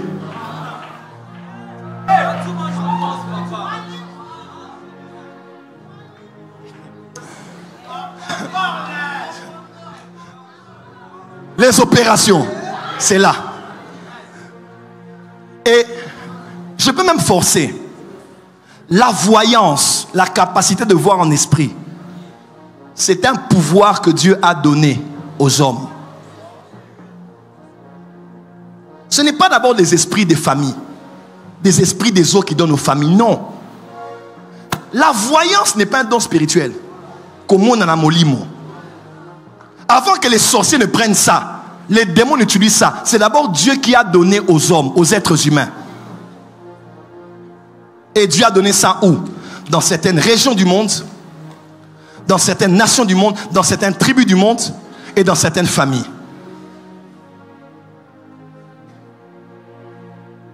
Ça, c'est même pas le Dieu de l'église. Ça, c'est seulement le Créateur. Bozalarana la famille de Bolo Teramakas. Moutalo Takoud Makasi Amelaradiamba Alangwaha. Mais sera Anwala Lali Alamug. Nalo Darilelo. Noto Naye Eratakate. Qui l'a montré ça? C'est pas Satan. C'est le Dieu créateur qui a donné. La spiritualité, c'est avoir les deux pieds dans l'église, tout en n'oubliant pas que Dieu est au-delà. Oh.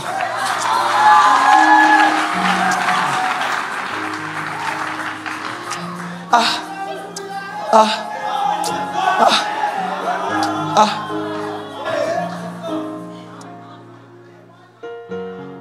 Est-ce que vous savez que le Créateur a mis des vertus dans les éléments de la terre? Voilà pourquoi les hommes ont étudié la pharmaceutique et ils ont pris les plantes, ils ont fait les médicaments.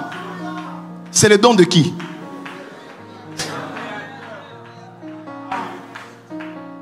C'est vrai qu'on aime beaucoup attaquer les médecins, hein?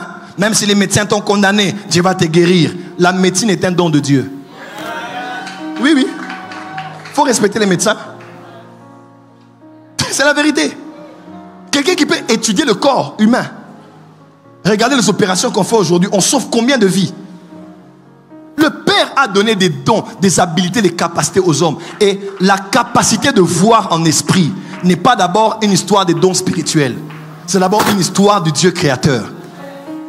Mais puisque le corbeau de l'histoire de Noé vient toujours avant la colombe, puisque Ismaël vient avant Isaac, puisque le voleur vient avant le bon berger, le diable a récupéré les dons du Père et il a souillé ça. Voilà pourquoi au commencement Dieu parlait par les astres. Mais Dieu a dit, vous n'allez plus regarder les astres parce que c'est un lieu qui est déjà récupéré. Quelqu'un me suit? Quelqu'un me suit? Est-ce que quelqu'un me suit? Parce qu'il y a des lieux que Satan a récupérés. Voilà pourquoi nous on n'aime pas trop entrer là-bas. Le prophétisme ici, le prophétisme, voilà pourquoi beaucoup de nations au monde ont la grâce de prophétisme. Vous allez aller au Ghana, au Congo, Katanga, Bas-Congo.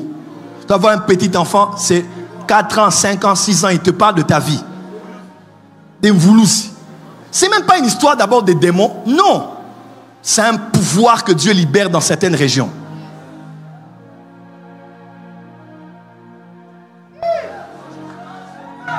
J'ai beaucoup de choses à vous dire, mais vous ne pourrez les porter. C'est vrai. J'ai peur, j'ai peur, j'ai peur. J'ai peur.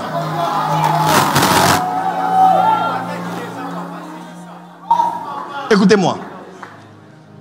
Quand Dieu est dans une dispensation, il fait prévaloir un régime. Il révèle une partie de sa nature qu'on ne connaissait pas. Il révèle une partie de son plan qu'on ne connaissait pas.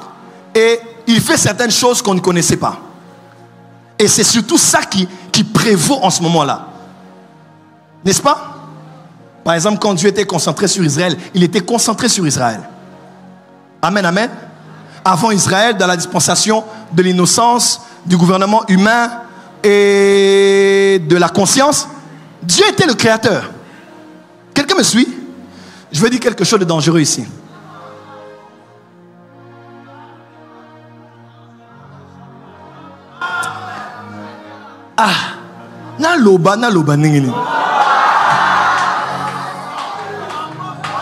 Pardonnez-moi, théologien. J'ai un problème avec l'église. Quand une dispensation, là maintenant nous sommes dans la dispensation de la grâce, dispensation de l'église. Dieu est concentré sur l'église. Tout ce qui se fait à l'église, c'est d'abord prioritaire pour Dieu parce que c'est l'accomplissement final de ce qu'il commençait à annoncer déjà depuis le début. Quelqu'un me suit? Mais quand Dieu est présent dans une dispensation, il faut écouter la dispensation, prêcher la dispensation, suivre la dispensation. Mais il faut plus regarder au dispensateur qu'à la dispensation. Reculons un peu. Dans la dispensation de la loi, il y avait la loi qui comptait. Mais dans la généalogie du Saint-Fils de Dieu, on a eu une femme qui s'appelait Rahab. Parce que même dans la dispensation de la loi, on avait des ouvertures de la grâce.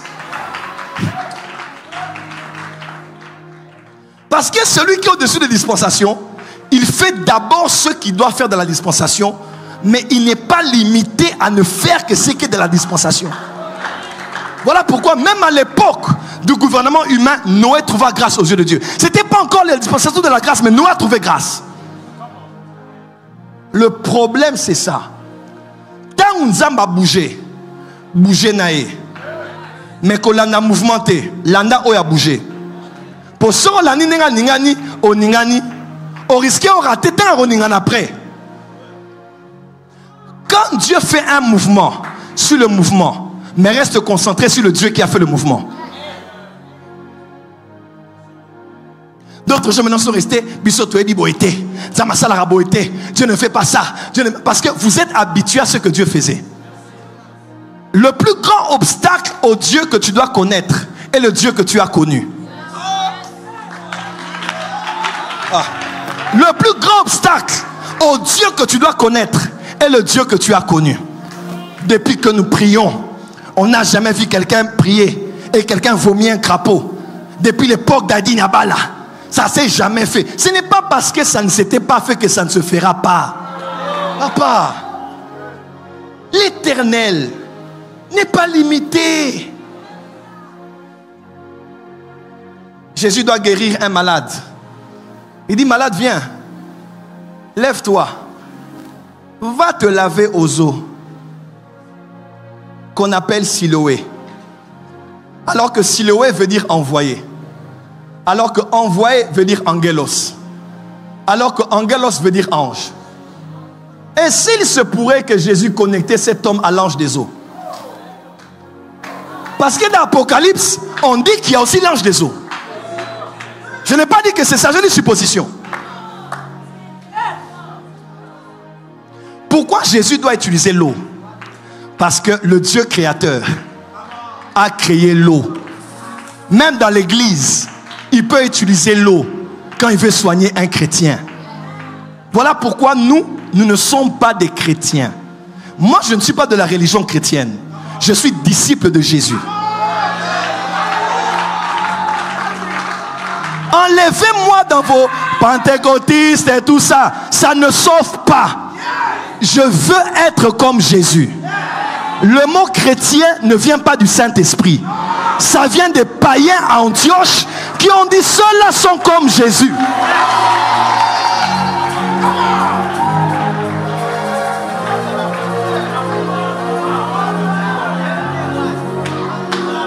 C'est les chrétiens qui sont orgueilleux. Les catholiques attaquent les protestants. Les protestants attaquent les catholiques. Les catholiques attaquent les kimanguistes. Papa, ça ne sauve pas. Jésus ne viendra pas prendre les papiers en tête de nos églises. Jésus ne viendra pas prendre les logos qu'il y a dans nos églises. Jésus viendra prendre les rachetés qui ont été sauvés par la foi en Jésus et qui ont lavé leur robe.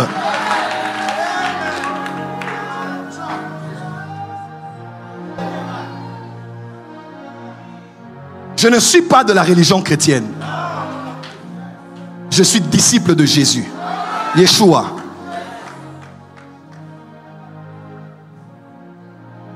Et moi, je crois au Dieu éternel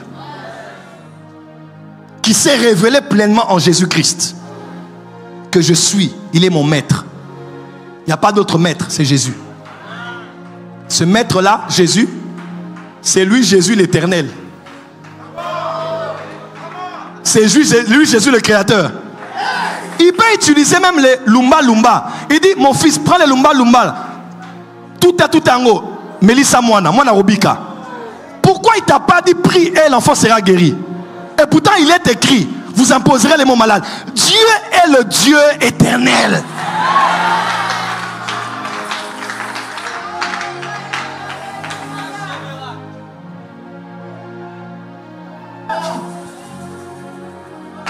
Rentrez. Je vais clôturer ici. Esprit à mes corps.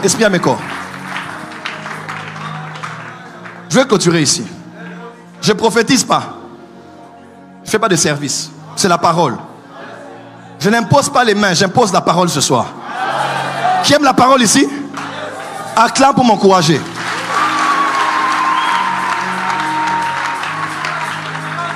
Est-ce que vous êtes prêts? Ça c'est le dessert et puis je vous libère. Je n'ai pas encore parlé du mysticisme. Maintenant je vais commencer.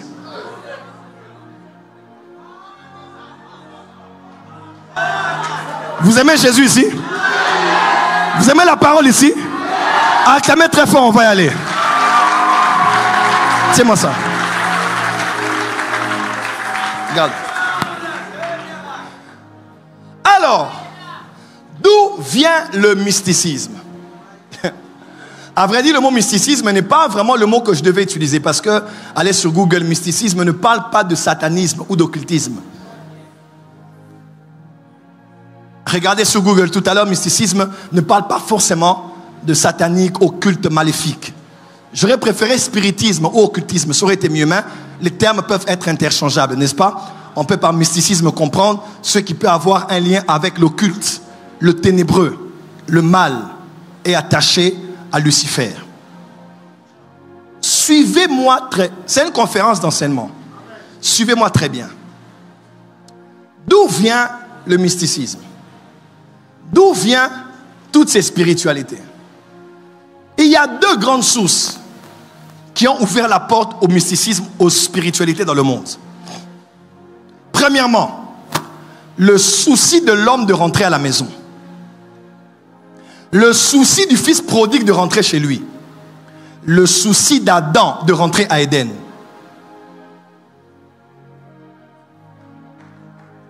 D'où viennent les autres spiritualités?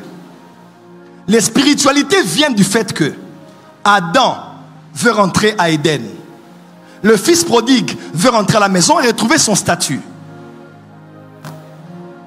Et le fils veut rentrer à la maison. Où est-ce que Dieu a créé l'homme? Il y avait un jardin dans Éden, qu'on appelait le jardin d'Éden, n'est-ce pas? Dieu a replié les manches de ses vêtements. Dieu a formé l'homme de la poussière de la terre. Genèse chapitre 2. Alors que dans Genèse chapitre 1 verset 26, verset 7, Dieu a dit, faisons l'homme à notre image, à notre ressemblance. Qui a parlé? Faisons. Père, Fils, Saint-Esprit. Voilà pourquoi l'homme est trinitaire comme Dieu est trinitaire. Père, Fils, Saint-Esprit, l'homme est aussi esprit, âme et corps. Indivisible, inséparable, qui font de toi, toi. Et Dieu est aussi lui, un. Mais il y a trois personnes en lui qui font de lui, lui. Faisons l'homme à notre image. Et l'homme a été créé comme Dieu est, trinitaire, mais un seul homme. Y avait-il trois Adam? Non, il y avait un seul Adam. Mais il y avait l'esprit, l'âme et le corps d'Adam. Quelqu'un me suit? Et l'homme a été placé dans le jardin d'Éden. Le premier homme spirituel, esprit, âme et corps, habitait dans la végétation, habitait dans la nature, habitait dans la verdure, habitait avec l'air non pollué, habitait avec les oiseaux, se réveillait avec le chant des oiseaux, habitait avec les animaux. Ainsi, les hommes spirituels aiment beaucoup la nature. Il n'y a rien qui me restaure dans mon esprit comme après que j'ai fait un service. Maintenant que je suis marié, c'est différent. Maintenant j'ai ma femme, je suis là. À part elle, il y a PlayStation. À part PlayStation, il y a les films. Là je parle comme un homme. À part ça, ce qui me restitue bien, c'est la nature. Quand j'entends le bruit des eaux, quand je vois les eaux, quand je vois le vent, ça fait quelque chose dans ton homme intérieur. Quand tu es dans la nature, tu sens que tu es connecté au vrai toi. Tu as déjà remarqué ça? Oh. Parce que l'homme spirituel ne mangeait pas la viande.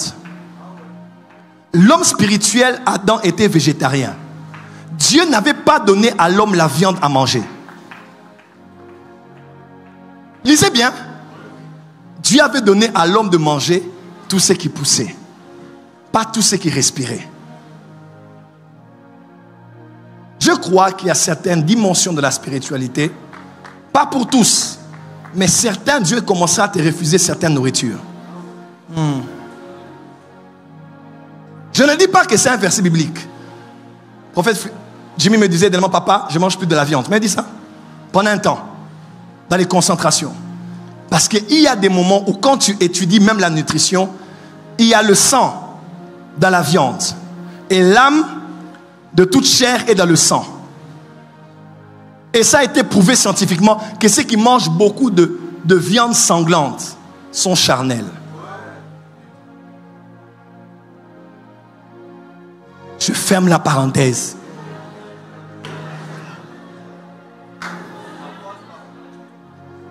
L'homme spirituel maîtrise deux choses. La bouche d'en haut et la bouche d'en bas. Celui qui est capable de maîtriser la bouche d'en haut et l'embouche d'en bas, il est devenu spirituel. Bizarrement, je ne sais pas pourquoi, mais Adam a eu Ève quand ils sont sortis du jardin.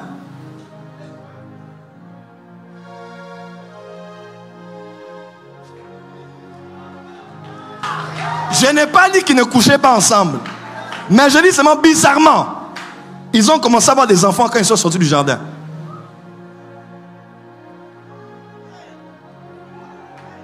Le premier instinct de l'homme charnel, c'est l'activité sexuelle. Je parlais plus loin. Quand tu deviens comme Adam à Éden, tu deviens comme un ange, comme un esprit. Je parlais plus loin. Jésus a dit aux pharisiens, docteur, il dit, mais oh, quand quelqu'un va mourir à la résurrection, il y aura des femmes. Jésus a dit ceci: ils seront comme des anges, parce qu'au ciel, il n'y a pas de sexe. Il n'y a ni homme ni femme. Frère, il y a une dimension de spiritualité quand tu montes avec Dieu. Tu atteins la dimension angélique. Tu peux même fuir le sexe. Voilà pourquoi quand tu es une femme mariée à un homme de Dieu, à un homme d'esprit, c'est bizarre, hein? Quand tu es marié à une femme d'esprit, des fois elle peut avoir trop envie, des fois elle ne peut pas avoir envie du tout.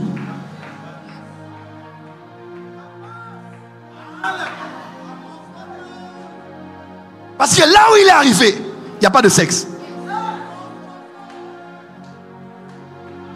Comprenez-moi, je parle comme un homme spirituel.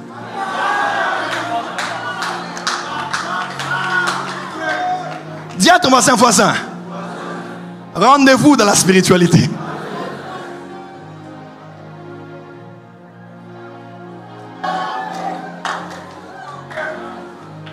Il y a des prières qu'on fait et tu te prives du sexe.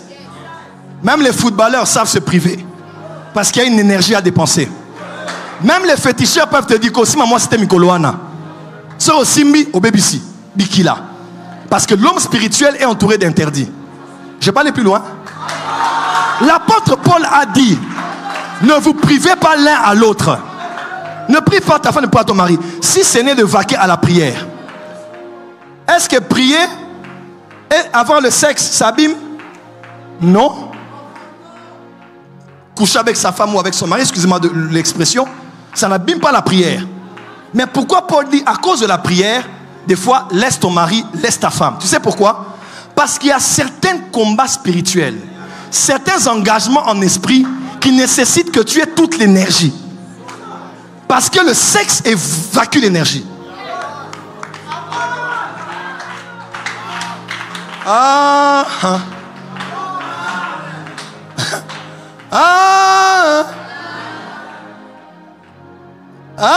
Dis à ton voisin, nous retournons à Éden. Je ferme la parenthèse. Adam a péché, il est mort. Il est mort comment? Il était vivant après la chute. Mais pourtant, il était mort en esprit. La mort spirituelle parce qu'il avait mangé. Quand il a mangé, la nourriture, le péché est entré en lui. Le péché est entré dans son ventre. Parce que le ventre, c'est la racine de ton esprit. Oui, ton esprit est dans tout ton être, mais ton esprit tire sa source de ton ventre. Jésus dit: celui qui croit en moi, des fleuves d'eau vive vont couler de son sein. Une autre version dit de son ventre. Une autre version dit de son esprit. Oui, parce que l'esprit est connecté au ventre. Son esprit a été coupé du Créateur quand le péché est arrivé dans son esprit. Voilà pourquoi Jésus a dit: prenez garde que vos esprits ne s'alourdissent par les excès de manger et de boire. Comment c'est que je mange et de boire peut alourdir?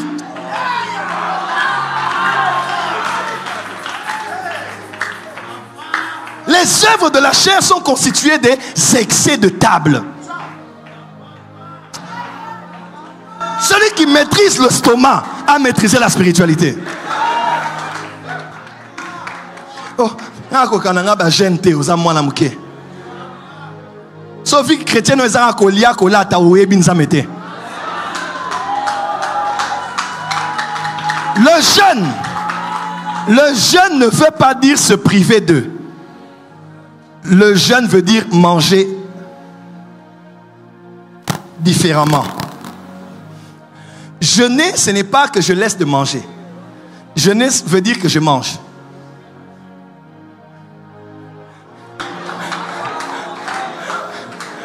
Jeûner, c'est pas je mange pas le pain, je mange pas ceci.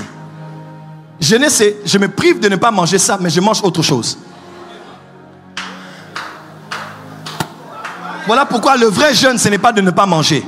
Mais c'est tu ne manges pas, mais tu manges la parole. Tu ne bois pas, mais tu es rempli de l'esprit. Quelqu'un me comprend? Et l'homme est devenu âme, corps et esprit. L'homme était maintenant dirigé par l'intelligence, les émotions et la volonté. C'est là où il y a l'âme, n'est-ce pas? Et l'âme, le corps, l'esprit étaient après. Ou bien même si vous voulez, corps, âme, esprit. Mais c'était d'abord l'âme, le corps et l'esprit. L'homme qui était esprit, âme et corps est devenu âme, corps et esprit. Quelqu'un me suit? L'esprit était mort, l'esprit allait en dernier lieu. L'homme maintenant est devenu un homme animal. Pourquoi on appelle les païens l'homme animal? C'est parce que l'animal est constitué de l'âme et du corps.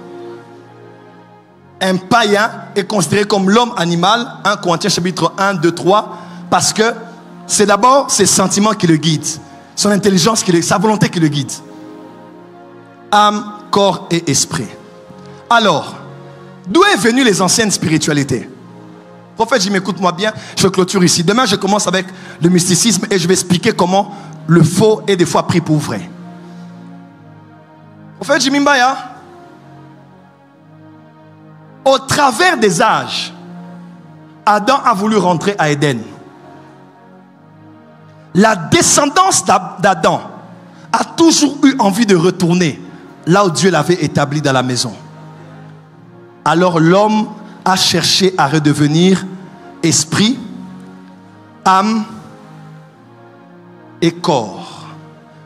Je vais vous choquer. Et l'homme est arrivé. Oui, l'homme est arrivé à redevenir un homme spirituel, esprit, âme et corps. Je vous donne un petit exemple. Une spiritualité comme le bouddhisme, les spiritualités orientales, ce sont les spiritualités de la bienfaisance. On ne vous dira pas de péché. Même quand on dit tu ne tueras pas là-bas, c'est tu ne tueras même pas un cafard. Tu ne tueras même pas une monde religieuse. Là où toi tu ne tues pas l'être humain, lui-même les moustiques il ne tue pas. Parce qu'il doit être en harmonie avec l'univers. Il marche dans les vertus, il marche dans la piété, il marche dans la morale, il marche dans ce qui est vrai. Et surtout, ils ont maîtrisé l'âme, ils ont maîtrisé l'appétit de la chair. Tu ne verras pas coucher avec des femmes, tu ne verras pas boire n'importe comment ou manger n'importe quoi. D'ailleurs, ils sont retournés au repas initial d'Adam dans le jardin. Ce sont des végétariens. Et sachant que l'esprit de l'homme est le souffle de l'éternel dans l'homme, ils ont appris à réveiller l'esprit qui était caché par les tactiques qu'on appelle la méditation. Oui, le yoga, les méditations et toutes ces pratiques des grands yogis, c'est pour réveiller l'esprit, réveiller le souffle, pour que l'homme commence à monter. L'homme commence à connaître l'ascendance, il faut qu'il respire. Pourquoi? Parce que tes poumons ont la forme des ailes.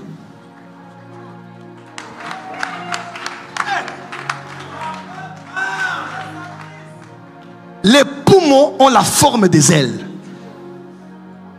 Quand je...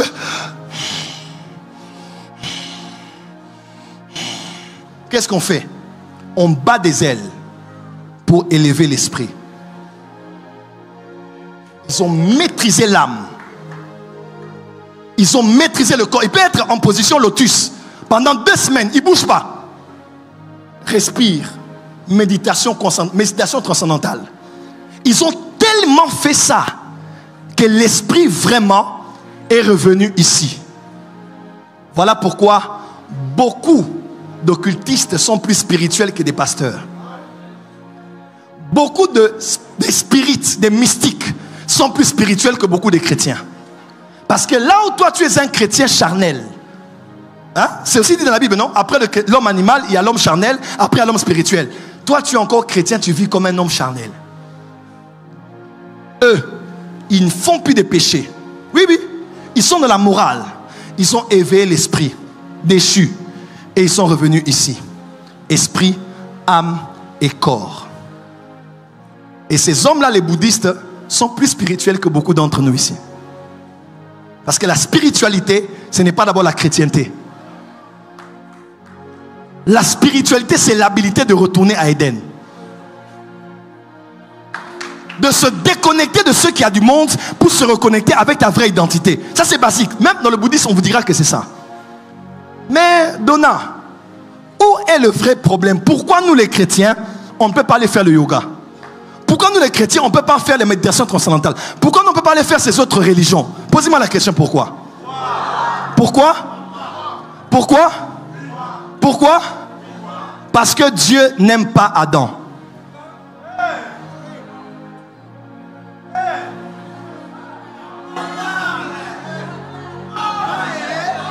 Dieu n'aime plus Adam.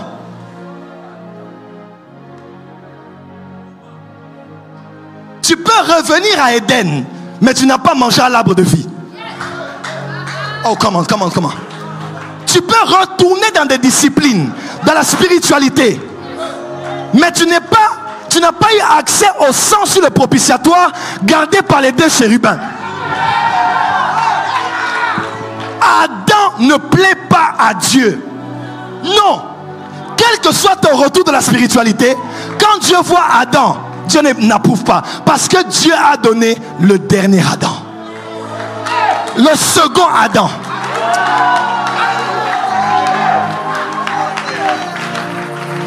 Peu importe ta spiritualité, tant que tu n'es pas connecté à Jésus, tu peux dominer sur la terre, mais tu n'as pas la garantie de l'éternité.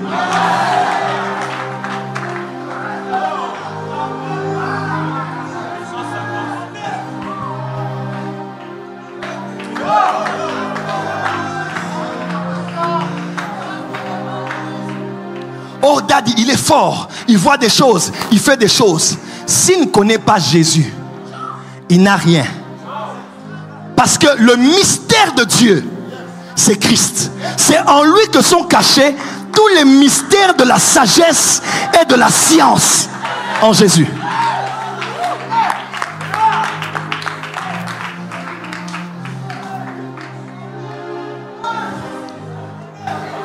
Un seul est agréable au Père, c'est Jésus.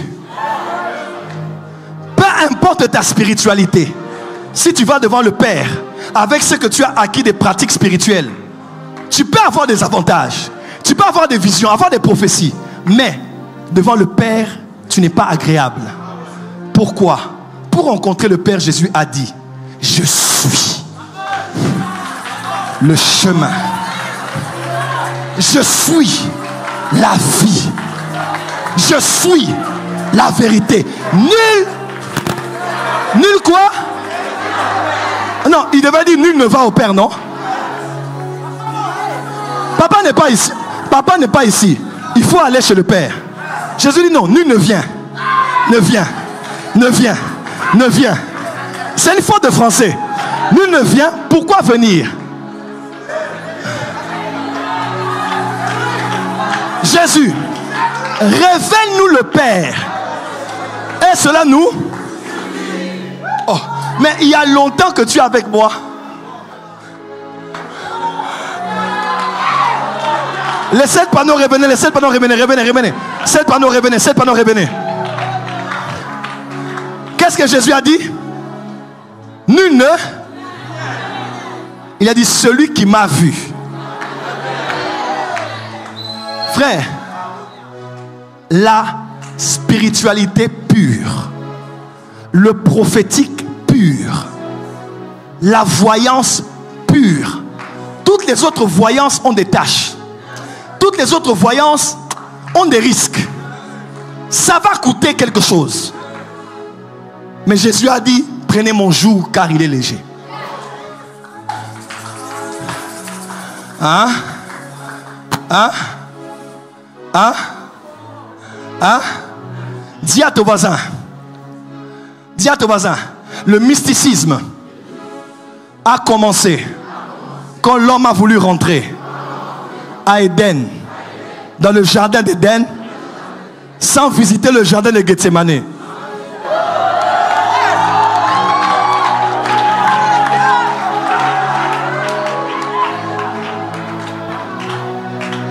Voilà pourquoi je suis combattu. C'est à cause de ce genre de messages.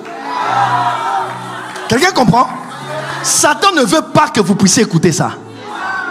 Frère, tu peux aller lire tous les livres de spiritualité. Tu vas rentrer à Éden sans Jésus. Tu vas monter. En tout cas, tu vas monter. Et on monte vraiment. Parce qu'il y a d'autres technologies pour détourner et être parachuté à Éden. Mais, l'arbre de vie, Jésus a dit, je suis le cep. Hein? Je suis le... Et vous êtes les... Je suis le pain vivant descendu du ciel. Frère, la vraie spiritualité, c'est en Jésus. J'ai des choses à dire ici, mais c'est dangereux.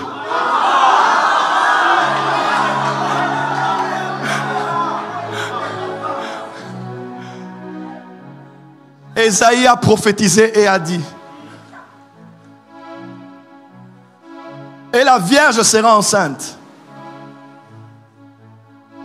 Un enfant nous est né, un fils nous est donné. On l'appellera admirable. 3. Quoi? 4. 4. 4. 4. 4. 4. 4. 4. L'enfant qui était né à Bethléem n'était pas un maître spirituel. Il n'est pas le président de la religion chrétienne. 1 Jean 5 verset 20, 19-20. Et nous savons du reste qu'on nous a donné l'intelligence pour connaître le véritable. En son fils Jésus-Christ. C'est lui le Dieu véritable. Et frère, Jésus n'est pas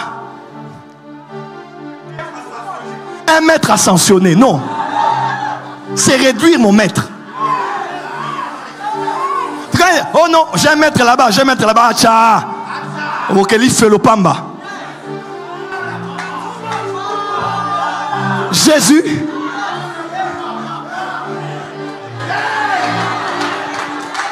Jésus. Jésus. Thomas l'a vu, il a dit: mon Seigneur et mon Dieu. Jésus n'est pas un maître qui allait en Égypte ou bien allait au Moyen-Orient, en Asie. Foutaise. Jésus est celui qui t'a créé. Voilà pourquoi tu dois être fier et orgueilleux. Quand quelqu'un t'emmène des petits livres, des petits PDF qui t'envoient par WhatsApp, dis: c'est rien. J'apprends dans la plus grande école. C'est en Jésus que sont cachés tous les trésors de la science. Toza batoba science. Ah oui. Dis à ton voisin: Toza batoba science. Oh, Azam ou science, oui. David dit: c'est une science au-delà de ma portée. Toza. Ouais, ma mission, c'est d'enseigner à l'église la vraie spiritualité. Dis à ton voisin: Toza batoba science. Proverbe appelle ça la science des saints. Dis à ton voisin: Toza batoba science. Oh, nous sommes dans des réseaux de sciences occultes. Dis à ton voisin: nous aussi nous sommes dans des sciences. Vous êtes dans quelle loge occulte? Nous sommes de la loge la plus ancienne, la plus puissante. Oh, vous êtes de quel ordre? De la franc-maçonnerie? Non, non, non, non. Nous sommes de l'ordre de Melchisédek. Là où Jésus est le souverain sacrificateur.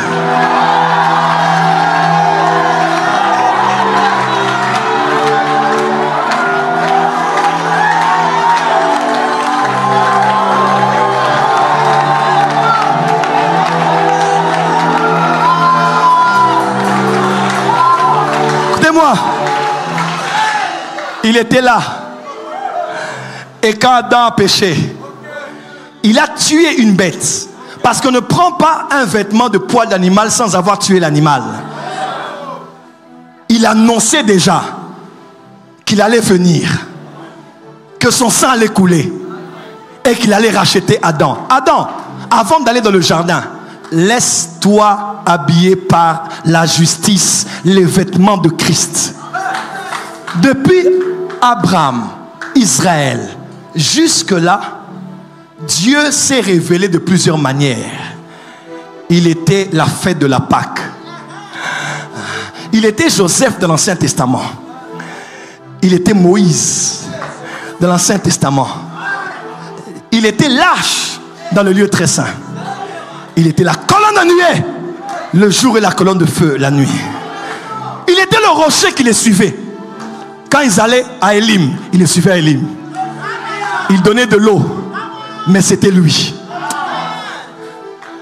Il a dit à Moïse, tu vas voir ma gloire. Moïse a dit, je verrai Dieu, je vais mourir. Il dit, calme-toi, calm down. Je vais te cacher dans le rocher. Parce que Jésus est le rocher des âges. Ils étaient à Goshen. L'ange allait passer, mais il était leur Pâque.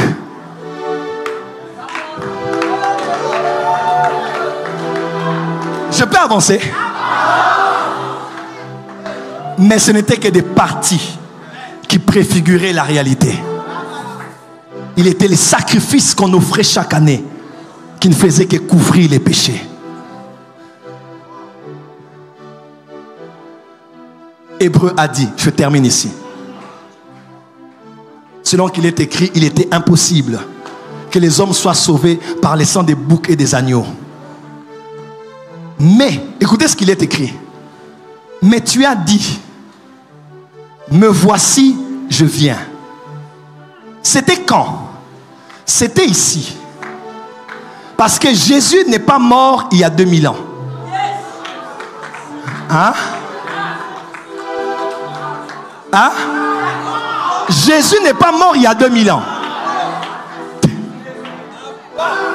Cabri mort n'a pas peur du couteau. Pourquoi Jésus n'a pas peur? Parce qu'il était déjà mort. Pierre dit il était l'agneau de Dieu immolé avant la fondation du monde.